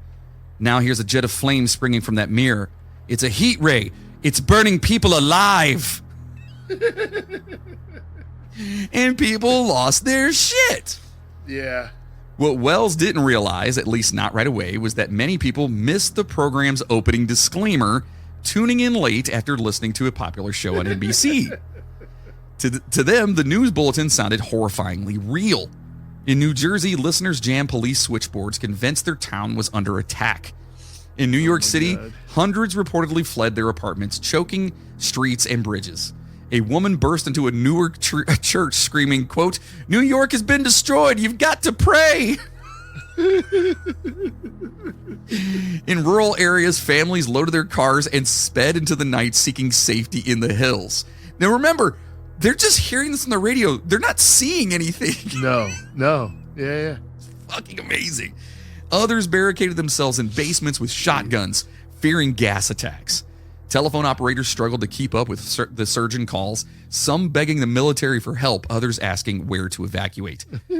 Though later studies suggested the scale of the panic was exaggerated by newspapers, many of which seized the story to attack the rival medium of radio, eyewitness accounts confirmed that genuine terror spread through pockets of the country. In a recorded recollection years later, one listener, Lucille Ballard of Trenton, New Jersey, remembered, quote, my mother was crying. My father was loading the car. We didn't even turn the radio off. We just ran. We thought the end of the world had come. Another man, Frank Dormus, a Princeton resident, described rushing to Grover's Mill itself. Quote, there were state troopers everywhere and people with flashlights scanning the fields. Some had rifles. Everyone thought they'd seen one of those machines rise up over the trees. Meanwhile, in the CBS studio, Wells and his Mercury Theater cast remained oblivious. They didn't know this was good. Like, people were freaking out about this. They were sitting there probably after smoking a cigarette, going, funny to hear that, like, because we're just sitting here just like, what a bunch of fucking morons. Right. But like that shit still happens today, which is the sad part. Oh yeah, right? In different contexts. People hear shit online or whatever, and they're just like, oh my god, and then it just spreads. Oh yeah, like the asteroid that was supposedly coming with an alien on it and shit, when they just read it wrong and then they were clickbait, whatever. Yeah. So when the broadcast ended, Wells stepped out to find the hallways flooded with reporters and police demanding answers. By dawn, the panic had subsided, replaced by outrage and fascination. Newspapers across the country ran headlines like, quote, radio listeners in panic, taking war drama as fact, and, quote, Mars invasion in radio skit terrifies U.S. At a hastily arranged press conference the next morning, a pale and remorseful Orson Welles faced flashing cameras. He insisted the show had never been meant to deceive. Quote, I can only regret that so many people misunderstood what we thought was harmless entertainment. But privately, Wells knew the broadcast had changed his life. Within 2 years, he would direct Citizen Kane, his legendary film debut, launched by the chaos of the October night. And that is honestly considered one of the best movies of all time. Yeah. You know? The War of the Worlds broadcast became one of the most famous moments in media history, a cautionary tale about the power and danger of mass communication. In an era before television, when radio voices carried the same authority as official government reports, the event revealed how quickly fear could spread through these sound waves. Today, historians debate the true scale of the panic, but the emotional truth remains. For a few hours on that Halloween Eve of 1938, Americans glimpsed how fragile trust in information could be and how easily imagination could ignite real fear. As one listener later said, quote, "It wasn't the Martians that scared us. It was realizing how easily we believed that they were real."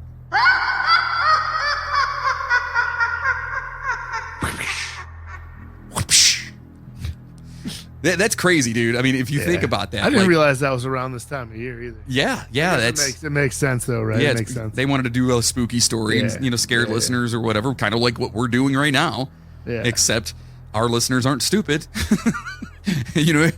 Well. Aw. That was Moody. Moody said that. No, and again, I don't think it was.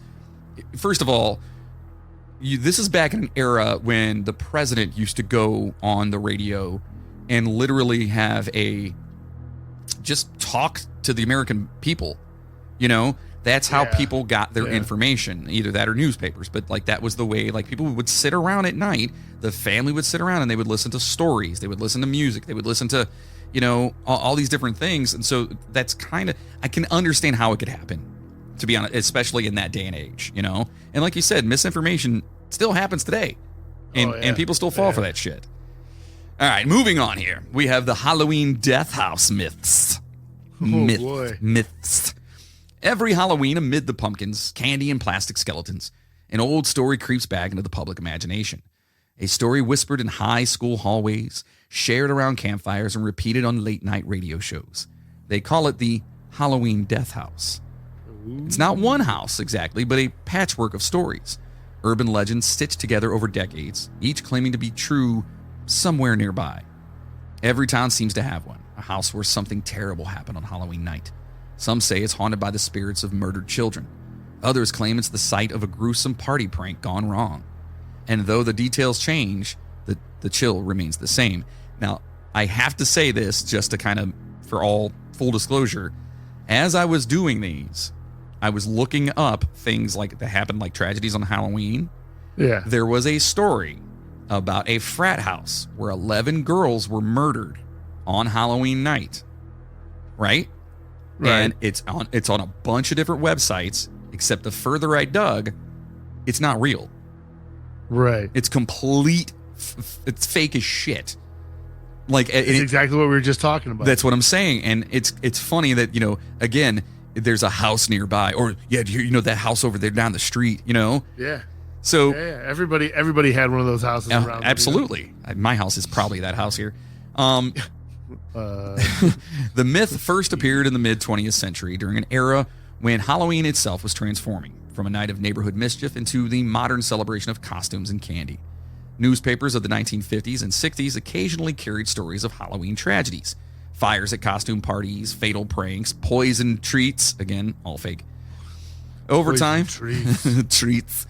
Over time, these stories merged into a single archetype, the house where Halloween joy turned to horror. The so-called death house became a symbol of everything adults feared about the holiday: darkness, strangers, rebellion, and the loss of control. Folklorists have traced early versions of the legend to Midwestern towns in the 1960s, where teens whispered about a home, quote, where everyone inside was found dead after a Halloween party. Some said it was the work of a deranged guest, others a supernatural curse. But no newspaper records or police archives have ever confirmed any such event. So it's just folklore. So by the 1970s and 80s, the myth spread like wildfire across America. Each community had its own twist. In Ohio, people spoke of a Victorian mansion where a teenage seance summoned something that refused to leave. Ooh. In Texas, locals told of a death house where poisoned punch, killed a dozen costume guests. In California, the legend claimed a family had been murdered by a masked man, later revealed to be a neighbor.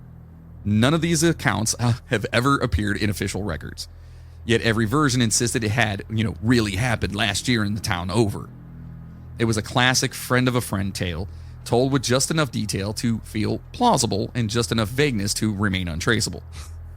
Psychologists call this phenomenon legend migration, when a story's detail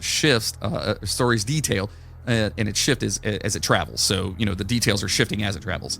Yeah. Adapting to new audiences while keeping I'll say it kind of morphs into something that fits the area and the people that are in that area. It's a telephone game that kind of just, it's wherever you go, it's happening there.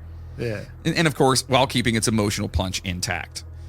What makes the Halloween Death House so enduring isn't evidence, it's emotion. It's the uneasy blend of excitement and fear that the Halloween provokes.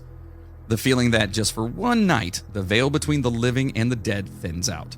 The myth also plays into deeper social anxieties. In the late 20th century, when suburban life seemed safe, stories of hidden horrors inside ordinary homes resonate powerfully. They hinted that evil could lurk anywhere, even behind the glowing jack-o'-lanterns on a friendly front porch. As one folklorist, Dr. Linda, oh boy, it's D-E with a schwa over top of it, G-H. Dig? Dr. Linda Dig. The GH is silent, it's just Dig. Linda Dig.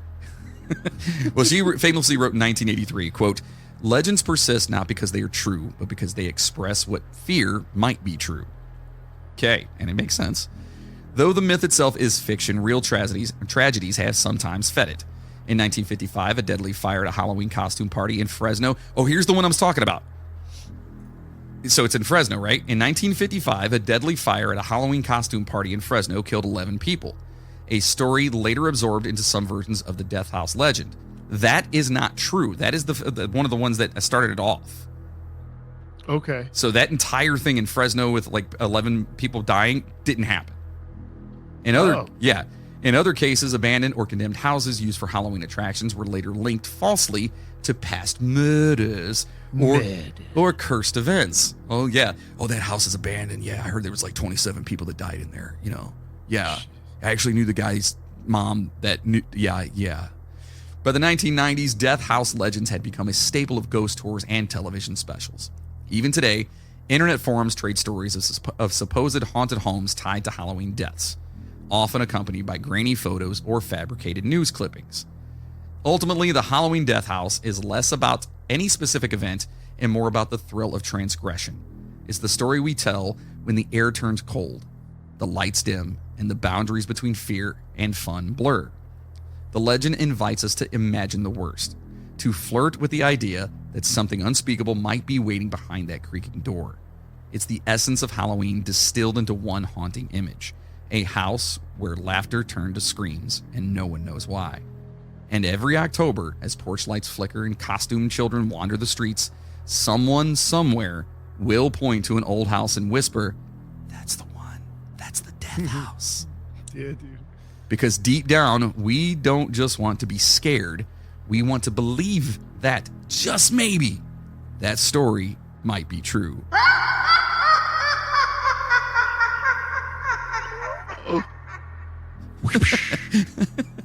And it's true. I mean, I hear those stories all the time, especially when you're doing stuff like we do. Yeah, you hear all these things, and it's like, oh, that's fucking bullshit. Yeah. You know what I mean? All right, so now we've got... Still, you know what? It is still fun to, like... Yeah. To, like, entertain that. Be like, dude, that's the house. Yeah, totally, dude. Yeah, absolutely. Yeah, like, I mean, I'm going to start creating that. I'm going to create that legend. I'm just going to go up to the bar down the street and be like, yeah, you know that white house down the street down there? We totally should, dude. Be like, yeah, I'm pretty sure, like, 47 people were, like, caught masturbating. I don't know. Anyway. Oh, my God. So every Halloween, the flickering grin of the jack-o'-lantern guards doorsteps across America. A candlelit guardian carved from autumn's harvest. Its light is friendly now, a symbol of festivity. But long ago, before it smiled for trick-or-treaters, the jack-o'-lantern was a warning, not a welcome. Beneath the orange glow lies a tale of deception, damnation, and restless spirits. The curse of the jack-o'-lantern. The legend begins as many old curses do, with a deal gone wrong. In Irish folklore, there lived a man known as Stingy Jack. A drunkard and a trickster, Jack was said to have invited the devil himself for a drink one night. When the bill came, Jack convinced the devil to turn into a coin to pay for it. But instead of using it, he slipped the coin into his pocket beside a silver cross, trapping the devil inside. Eventually, Jack released him on the condition that the devil wouldn't claim his soul for 10 years. When the decade passed and the devil returned, Jack tricked him again, this time sending him up a tree and carving a cross into the bark, trapping him once more. When Jack finally died, heaven refused him entry for his sins, and hell barred him for his insolence. The devil, half amused and half bitter, gave Jack a single ember from the fires of hell to light his way through eternal darkness. Jack placed the ember inside a hollowed-out turnip and wandered the earth ever since as Jack of the Lantern. No shit. There you go. That's where that comes from, folks. Yeah. That's amazing. Yeah. So Irish immigrants carried Jack's tale to America in the 19th century, where the native pumpkin, larger and easier to carve than a turnip, I bet, became the vessel for his cursed flame. Thus, the jack-o'-lantern was born. First as a talisman to ward off wandering spirits, later as a symbol of the holiday itself. But the story did not end there. As Halloween grew from a night of solemn remembrance into a carnival of fright, the curse of the jack-o'-lantern evolved into a darker legend, one that warned of what might happen if Jack's light ever went out. So folklore from the late 19th and 20th centuries, mostly from rural America and Irish American communities, told of homes where a jack-o'-lantern's flame blew out before midnight. The next morning, livestock would be found dead or milk would sour in its pail. In some versions, a family member would fall ill or disappear, said to have been, quote, taken by Jack. Children were told never to mock a jack-o'-lantern and never to blow it out on purpose. Quote, leave Jack's light burning, old-timers would warn, or he'll come looking for another flame inside you. Ooh. Holy shit, I didn't know that at all. I didn't know that there was a thing about having to keep your freaking your jack-o'-lantern burning. My God. One chilling story from you gonna die. Yeah. One chilling story from Vermont in the 1920s told of a boy who snuffed out a pumpkin's candle during a prank. That night, his parents found him wandering outside at dawn, eyes vacant, whispering, quote, he needed a new lantern.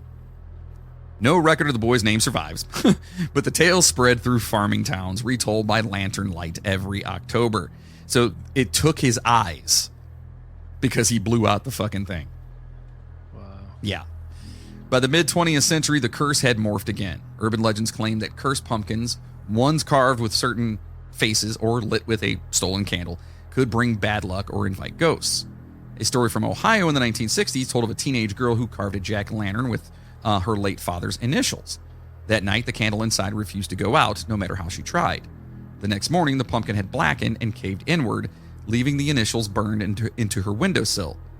Others claim to see faces move within the pumpkin's light, grimaces shifting when no wind blew, flames flickering without cause.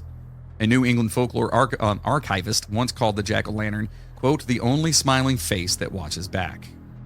I mean, I guess. Creepy. In the modern age, the curse of the jack-o'-lantern survives in the margins on ghost scripts, horror blogs, and whispered warnings. I've never heard any of that. Yeah, same. About jack-o'-lanterns. Right. Even today, some traditions quietly echo the old fear. Many households still leave at least one pumpkin burning throughout the night to, quote, keep Jack away. Others swear never to light a jack-o'-lantern before sunset or extinguish it before dawn. Whether superstition or survival, the ritual persists. The true power of the jack-o'-lantern lies not in its curse, but in what it represents, a flicker of human defiance in the face of darkness. The legend endures because it touches something ancient, our fear of being lost between worlds, and our need to keep a light burning, just in case. So this Halloween, when you pass a porch glowing with carved faces, remember where that glow comes from. It's not just candlelight. It's a centuries-old promise to keep the flame alive, to hold the dark at bay, to make sure that somewhere out there in the cold October night, Jack keeps walking and never, hopefully, finds his way back home.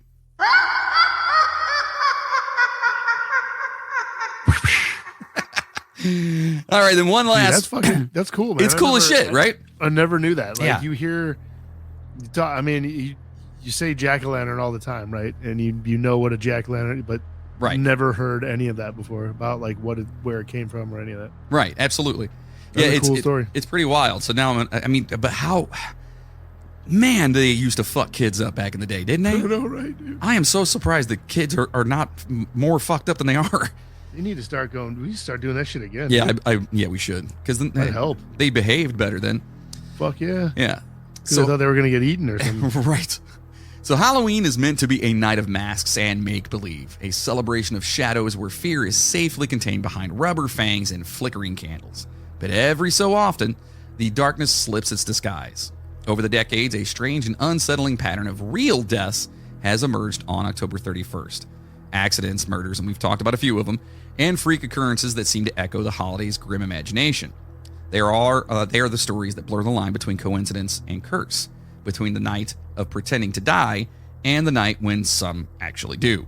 Okay, so these are going to be some quick little hitters here. So on Halloween night in 1957 in Los Angeles, a woman named Sylvia P. opened her door to what she thought were trick-or-treaters. Instead, she was shot and killed by an unknown assailant wearing a mask. Witnesses remembered only a tall figure in dark clothing vanishing into the night. The shooter was never found. Newspapers at the time called it a murder made for Halloween.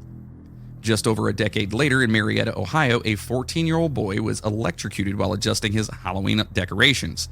A string of faulty lights that turned deadly. His parents, still in costume, found him collapsed beneath the tree, the yard still glowing orange and purple. Tragedies like these were unconnected, yet eerily thematic. Each October 31st seemed to bring a new story that read like a script of a horror film. A masked intruder, a prank gone wrong, or a fatal mistake made under dim porch lights. And that's so sad about that kid. Jesus. Yeah, that's bad luck too. Yeah, that's so. You know what I mean? Like that's just like a freak Yeah. accident kind of shit. So perhaps the most chilling case of coincidences here for Halloween is in 1974 in Pasadena, Texas, when 8-year-old. Oh, we actually talked about this. This is where the kid ate the candy and his dad freaking offed him. Yeah. So statisticians, that's a hard word, remind us that tragedy doesn't favor the calendar. Yet the persistence of Halloween coincidences, deaths on or near the holiday, has made it hard for some to ignore the pattern.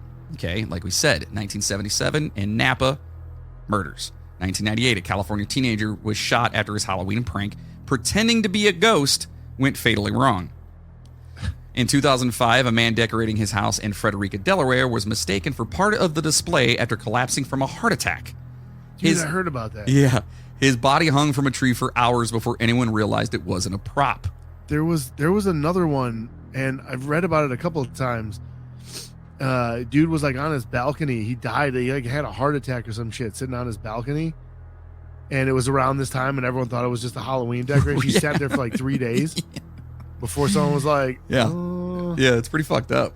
Yeah. So each story is unique, each occurring Bad under time the to same die, date dude. shadow. Yeah, of course. So folklorists argue that these events stand out not because Halloween is cursed, but because the holiday amplifies their meaning. On any other night, a tragic accident is just that. But on Halloween, when we flirt with death for fun, reality's cruelty feels poetic. Quote, Halloween is the only night when death doesn't feel out of place, says cultural historian Dr. Marjorie Evans. Quote, when it actually happens, it feels like the world is participating in its own performance. In a sense, that's what gives these stories their eerie permanence. The coincidence becomes a symbol. Proof, perhaps, that even the safest rituals can't keep real darkness at bay. So Halloween has always been a liminal night born from Samhain, and that's how you say it, right? Samian. It's pronounced like Samhain. Samhain, that's right. Samhain. When we did the history of Halloween, we talked about that. And that's the ancient Celtic festival when the boundary between the living and the dead was said to thin out. It's no surprise then that so many tales of real Halloween deaths feel fated, as though the night itself chooses its victims. Of course, there's no curse, just timing, chance, and the human need to find meaning in chaos. But, it's always a curse. Right. But try telling that to the families who still leave porch lights burning long after midnight, as though a little light might keep tragedy from returning.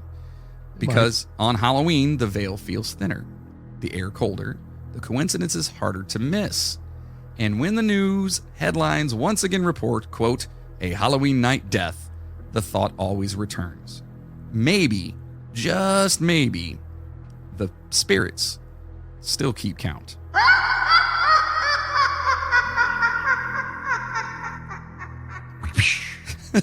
Yeah, man. So that was basically the darker side of Halloween, man. There's some good shit in there, dude. Yeah. The whole jack-o'-lantern thing was cool to me, like, because I never... And just I the didn't know tragedies, man. Oh, my God. Like, and the one that gets me the most is the the one, it was Korea with the dance or the festival or whatever, and everyone died just from smashing themselves together. Yeah, like, dude, that's, oh my God, that's just. You go from just like jamming, partying, fucking having fun with your friends, and the next thing is just like pandemonium. And just a tidal wave of people. Yeah, yeah. Well, guess what? You know what it's time for, buddy? Drugs? Nope. Oh. And now, boys and girls, it's your favorite part of the show, the movie review. Which top 10 movies will make the cut today? So I decided to do something a little bit different today, and this is something that I've been wanting to, that I actually like doing, that we've done a few different times, and then we're going to read reviews from a certain movie. Oh. All right. Okay. I actually really thoroughly enjoy doing this. Yeah, this will be fun. We're going to talk about the original John Carpenter's Halloween. Okay. All right. Jamie Lee Curtis. We got reviews of this movie, is what you're saying. So these are user reviews, so people who have watched these movies. And, right. you know, and to be honest, it has a ton of really great reviews, all right? So this is absolutely. This is a 9 out of 10 right here, right? Okay, this says, the greatest of the slasher flicks. John Carpenter's Halloween is quite frankly a horror masterpiece. It tells the immortal story of escaped mental patient Michael Myers, who returns to his hometown on Halloween night to stalk and kill a group of babysitters. I love it in your review, you're giving the synopsis of the damn movie. Yeah. Like, why? Why are you doing that? As long as you don't tell the ending, right? Yeah, I guess. People still were like, hey, I've never seen this movie. You're reading a review of it. You got to know what it's about, right? Yeah, but I mean, I guess. This was the first and without doubt the best in the Halloween franchise. Carpenter shows great restraint in pacing the story very slowly and building likable characters, unusual for a horror picture.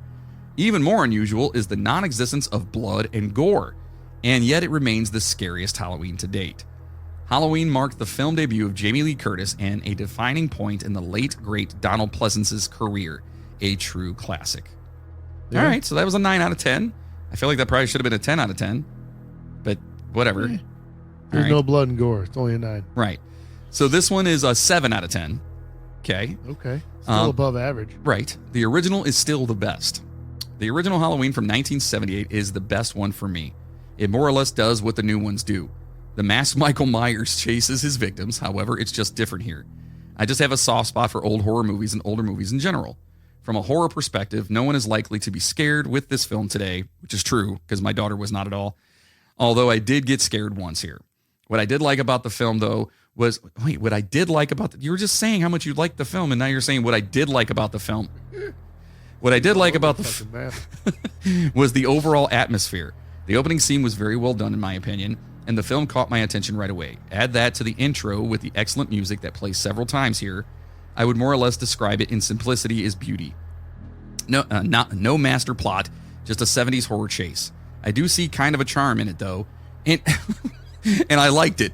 For me, a good movie, and especially a classic at that, I recommend. Okay, did you like it or not? So, like, the whole time he was talking about how good it was, and then he'd be like, but I really did like it. Right. Okay. Isn't that what you were just saying? Right. Like, you fucking said that, dumbass. It's a really good movie, but one of the things I actually did like about it...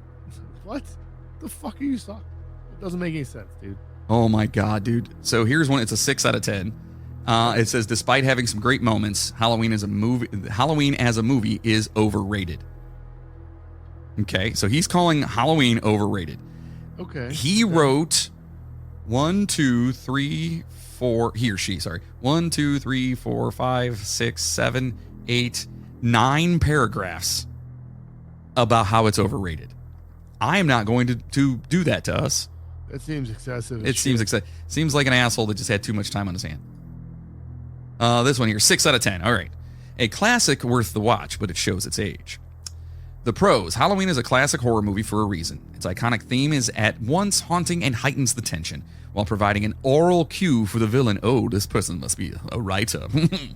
The first installment of what would become a staple franchise. It introduces an iconic horror figure up there with Freddy Krueger and Jason Voorhees, creepy and seemingly omnipresent in the now infamous white mask. Michael Myers has a way of suddenly appearing that just chills. Okay, first of all, I'm pretty sure, well, I can't guarantee it, but Freddy and Jason both probably wouldn't be there or be here if it wasn't for Michael Myers. Get it closer. It's not picking it up. There you go. Keep it there. The cons. This movie was made on a shoestring budget a long time ago, and boy, you can tell. One thing I noticed first is the sound quality. The movie just sounds bad. The music and voice tracks are just grainy and not clean, and that's not a stylistic choice. This movie also suffers from the all-too-common horror movie trope of characters being absolute idiots and making dumb decisions no one would ever make in real life. It's also hard to ignore that for a character who seemingly only walks slowly, he sure seems to catch everyone who is sprinting and even driving away from him. Consensus. Halloween became a hit classic because it delivers a great villain and a great theme song with creepy tension, but it's just barely better than a B movie when you strip the nostalgia away, and its minimal budget is apparent in the production value and audio quality. 6 out of 10 stars. How can you, oh man. Listen, I get it. If you go and watch it now. So I have to admit, of all of those like classic whatevers, Halloween is probably like, it's not one of my favorites. Like, I like it. It's a good movie and I will give it all the credit it's due. But for me, like, I'd much rather watch Friday the 13th or I'm definitely, listen, I'm with you on that. Or Nightmare on Elm Street, whatever. Like, I like those much better. I definitely like them better, but you still have to give it, like you said, credit where it's due, and it's a classic. Yeah. You know, I mean, it's corny. It kickstarted like the American slasher genre, really. Like you had Texas Chainsaw Massacre was before that, but like other than that, like you didn't really have that kind of slasher flick coming out of like the American like movies. Like it was all like the Italians and stuff like that were doing like the slasher stuff. Right. So there wasn't that much of it here, and then Halloween came out and it exploded. Right? Like Halloween put the American slashers like on the map, basically. 100%. And again, yes, there are better slasher flicks, but that was like you just said, like the first older ones. I mean, technically, you could consider Psycho was is a slasher movie. Yeah, that was. You know I mean, what I mean? it's kind of a suspense kind of whatever, but yeah, I guess it's a slasher. Yeah. So this one's 5 out of 10 stars. Inexplicably overrated. Ooh, inexplicable. I remember hearing about Halloween when I was in the 5th grade. A couple of friends told me how cool it was, and I relished over having the privilege of sharing their opportunity to see R-rated horror. This guy sounds like a total This guy dork. already sounds like an asshole. He sounds like a dork. What a pretentious dick. Yeah. Sure, but the movie to me was nothing special. The hype immensely outweighed its value, and I was quite frankly disappointed. Quite frankly. Yes. Sure.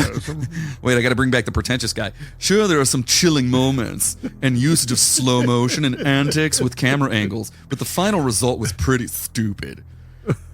The killer falls from the window after having been shot by a 6-round pistol and is then missing. Donald Pleasance gives a look of shock and anguish and glosses his eyes over the screen. The premonition is, quote, there will be a sequel, and then some, gag me. Swear to God he says that. Wow, dude. Or she. Wow. I don't know. I don't know this. I have no idea. Jamie Lee Curtis is nothing but a drab chick that panics and falls repeatedly when being chased. PJ Souls is an equally annoying chick with a dim-witted boyfriend. You can only enjoy the deliberately slow and banal moments of their demise. Using banal, come on. Donald Pleasance is the only real actor here, and it's the expression in his eyes and intensity of his voice that carries this slow and plotting plot line. Sorry. I actually, one of my first bands was named after him. Was named after what? After Donald Pleasance's character. Was the name of your band Donald Pleasance? No, it was his name in the movie. It should have been Donald Pleasance. What's up, everyone? We're Donald Pleasance. People were like, wait, what? And then all of a sudden, you know what I mean? Just break into it. So he goes on, the killer to me was very disappointing. Watching a slow, plotting mental case in a dumb mask wasn't scary enough. I am one of the select few who thought this movie was overrated, and I can think of numerous, maybe hundreds of horror films better and scarier than Halloween. That's not the point. Congratulations. Yeah. I can even think of films not under the horror genre scarier and more suspenseful than Halloween. Case closed. Oh, I would fist fight this person. Oh, good for you. Yeah, I would totally fist fight that person. Like, shut the fuck up. I picture that dude or chick, whatever, just sitting there, like speaking those words, and like, you just want to throttle. Yeah, them. just punch them right in the mouth. Like Let's see. clearly they just don't like. Clearly, like they missed a lot of. They missed the point. They're missing the point. Oh boy. Okay, so there aren't really a lot of really bad reviews on it. Like 6 out of 10. That last one was 5 out of 10, but 6 out of 10 is this one's kind of fucked up. The whole story and plot is good, but it doesn't really feel like a true horror movie. The whole movie kind of feels just like you're watching a stalker stalk people until the last 15, 20 minutes. He put witch, but it's W-I-C-H. Is the only really good part, but still isn't that good. I understand why you would like this movie if you grew up with it because it was most likely very goods for its time. It was very good, man. Very goods for its time, but watching it now compared very goods for its time to other horror films that are newer and have better CGI, it isn't very good. Also, comparing shit, dude. Right, I know it's like a movie from 1978 is not going to hold up. Right. CGI from 2024. Right, because they didn't fucking have it back then. Also, comparing it to the Rob Zombie Halloween, which had a better story showing how Michael became the serial killer, was much more interesting. Well, beg to fucking differ, sir. I do. So Or ma'am. I do like that they kind of showed the in between, what happened to him after the original, like after from when he was a kid to when he became I do kind of like that they showed that whole aspect of it. Yeah. Saying Of the new ones? that movie was better than the original. Get the fuck out. Yeah, no, it's not. I mean, and they're watchable to me. I know a lot of people that I absolutely think hate. they're fine. They're fine. They're not great, but they're not bad. It's entertainment. Right. Yeah, exactly. It's you can turn your brain off and Yeah. just be whatever. Yeah, dude, They're like fun. They're a fun watch. none of these reviews are really bad except hold please, I gotta find it again. Here it is. 3 out of 10. This is the only 3 out of 10 on here. Everything else is either 10 out of 10, 9 out of 10, you know what I mean? There's nothing lower than the 3 out of 10. Correct. Okay. Let's hear the 3 out of 10. Oh boy. Oh, okay. And this will be the last one we do because we're definitely running pretty long today. But hey, you guys asked for it. An unbiased review. There is a major difference between having respect for a film and being. You can just stop. Exactly. Right. You're done. It's clearly not an unbiased Right. review. The difference between having respect for a film and being truly captivated by a film. Respect is simply realizing the importance of. Respect is realizing the importance a film had to cinema or a certain genre and admiring it for what it is in its time. Captivation is when you watch. Thank you for the fucking lesson here, buddy. Captivation is when you watch a film and are truly amazed by what you have just witnessed. In result, you think about it for days. You buy wallpaper with the main character printed on it. You give a perfect score. It becomes part of your life. With that said, let me briefly talk about the two main groups that make up the Halloween fan base. This person is literally dissecting the people that like the movie or don't like the movie. This guy is almost worse than the other guys. Yeah. All right, I'm not even going to go through. I'll just what he says last here. With that said, Halloween really isn't scary at all unless you grew up with it. Even in its time, it was a generic killer in the house film, and as I've read some reviews state, it wasn't scary even on its release night. As for gore, I'm not even sure I saw a single drop of blood in the entire film, and that got a little cheesy. The acting is also borderline cheesy at points, but nothing too distracting. What is distracting, however, is the lack of action for most of the screen time does not get very boring. Does get very boring. It is obvious Carpenter is trying to make up care for the characters by showing up drawn out bits of their lives, but that doesn't work because they're all just cardboard, personality less people. Halloween does get boring. I never write reviews based on my respect of a film, but rather on my view of a film. Halloween deserves the credit it receives. I won't deny that. What I will deny is that this is the scariest movie of all time, or even one of them. Oh, okay. He's saying he will deny that it's one of the scariest. I don't think that anybody says that. Yeah, I don't think anyone's saying that at all. Yeah. We're saying it's a good movie. You know what I mean? It's a great movie. I've never heard anybody ever, and this is including people that are huge fans, say that it's the scariest movie of all time. Correct. Because clearly it's not. Yeah. What I will deny is that this is the be-all, end-all horror movie, because there are far more intelligent and original horror movies out there. What I will deny is that Halloween is the ascension to heaven that the brainwashed fanboys make it out to be. Why did you have to say it like that? What I will deny. You see, what I will deny. Anyway, I hate you too, you son of a bitch. I like Halloween. I like the movie. I like watching it. Like every Halloween, I watch it. You know what I mean? It's like one of those things. Yeah, it's not. I'm not saying it's a bad movie. No, and it's not a masterpiece, but it was one of the first of its kind. Like you said, it opened up the genre. It was no budget, right? It was 1978, whatever it was. Yeah. Like, what are people expecting? And I love as he's going through I'd love to give somebody that is writing a review like this, right? That 3-star review.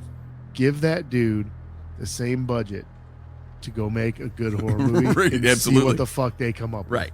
Fuck all. That's what you come up with. That's what Fuck I'm saying, all. dude. Anyway, so that was our Halloween episode for this year. Halloween. And it was informative, Yeah. depressing at times. Sure. I enjoyed it though. Yeah, it was a good time. Especially Hopefully, because I didn't know anything about it until this. You sprung this one on me last minute. yeah, which is hilarious too, because we were supposed to record last night, and we have so many episodes on deck right now, and I realized during the day that Halloween's coming up here in a couple days, and I was like, we have to do a Halloween episode. And so I worked on it all day and night and part of today to get it all done. So hopefully you guys enjoyed it. Hopefully it was cool. And you can tell us it was cool by heading over to our official website, themidnighttrainpodcast.com. At our website, you can buy some super sweet merchandise. Super sweet. Where you can find Duke of Fingerbum shirts, Traveling Johnny shirts. You can find all kinds of cool merchandise up there. And, you can also just stop by and say hi. If you liked what you heard from us, you can also consider being a show producer by heading to themidnighttrainpodcast.com and clicking on the Patreon button, or go to patreon.com/The Midnight Train Podcast. Don't forget the. For as little as $5 a month, you can get all kinds of cool stuff like custom shirts, posters, stickers, a plethora of bonus episodes, which I have a ton of those coming up too, and a lot more. So if you're a diehard Midnight Train fan and you want to help produce this motherfucker, our Patreon is for you. If you want to make a single one-time donation to the show to help Moody's kids eat, you can do that at PayPal and use the email address, themidnighttrainpodcast@gmail.com. They had hot dogs and mac and cheese tonight. See? Yeah. And you guys helped with that. Most importantly, and I helped. Most importantly, share the Midnight Train with everyone. Word of mouth is how we will get more passengers on this train and continue to bring you weekly episodes. You can find us on all the socials out there: Twitter, Instagram, TikTok, YouTube, Spotify, where you can listen to the bonus episodes if you become a Patreon subscriber. And you can just type in the Midnight Train Podcast and all of our shit comes up. We cannot thank you guys enough for all of the love and support we receive constantly. We get emails and stuff from you guys all the time, and it's fantastic. Even when we take these stupid lulls, you guys really do impress the shit out of me, and Moody just fucking hates you all. So, there's that. So not all of them. Just kidding. So thank you guys so much for listening, and a very special thank you to our fearless, I gotta turn this down because it's always so loud, our fearless executive producer, Patreon first class passengers, also known as the motherfucking poopers, to Joel Valerio, Whitney Stevens, Amanda Carruthers, Patrick Jones, Amy Moses, Ibrahim Moizus, Samuel Beaver, Chelsea Benz, Timothy Moore, Jacob Knoll, Ms. P, Cassandra Fuentes, Jacob Peters, not Peter. That'd be a different guy, wouldn't it?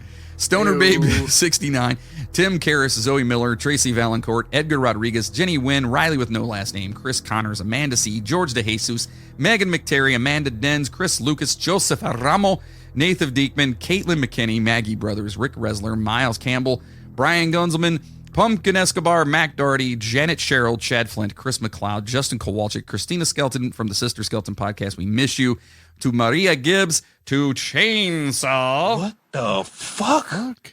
Katie Brabennick, and of course, our boy, Bill Birch. Oh, yeah, good for you. There you go. Spread the word for us if you can, and if you want your name to be mentioned on the show and for us to be forever grateful and just to help out a couple of dummies, become a Patreon producer. Become a pooper. Yeah, that's it. Hey, real quick. Yeah. What's the scariest kind of bee? I don't know. A booby. I did hear one, and it's pretty tasteless, and I'm just going to say it. I love tasteless jokes. Okay. What did Helen Keller say when she fell off the mountain? I know I've heard this before, but what? Nothing. She was wearing mittens. I've heard it the other way. Like, how do you get Helen Keller to shut up? Put mittens on her. It's so fucked up. Oh, that's terrible. Oh, she was a great human being. Anyway, stay safe out there, passengers, especially on Halloween, because as you heard, shit gets real creepy. Mind your candy and your kids. Keep that pumpkin lit. And also, if you find out the house that's giving out the drug candy, let us know. Right. Well, yeah, please. Yeah, let us know. Yeah, because we might be there. Yeah. Until next time. Might be my house. I don't know. Keep questioning. Keep exploring. And never stop seeking the truth. And as always, choo-choo, motherfuckers! Now go home and get your fucking shine box.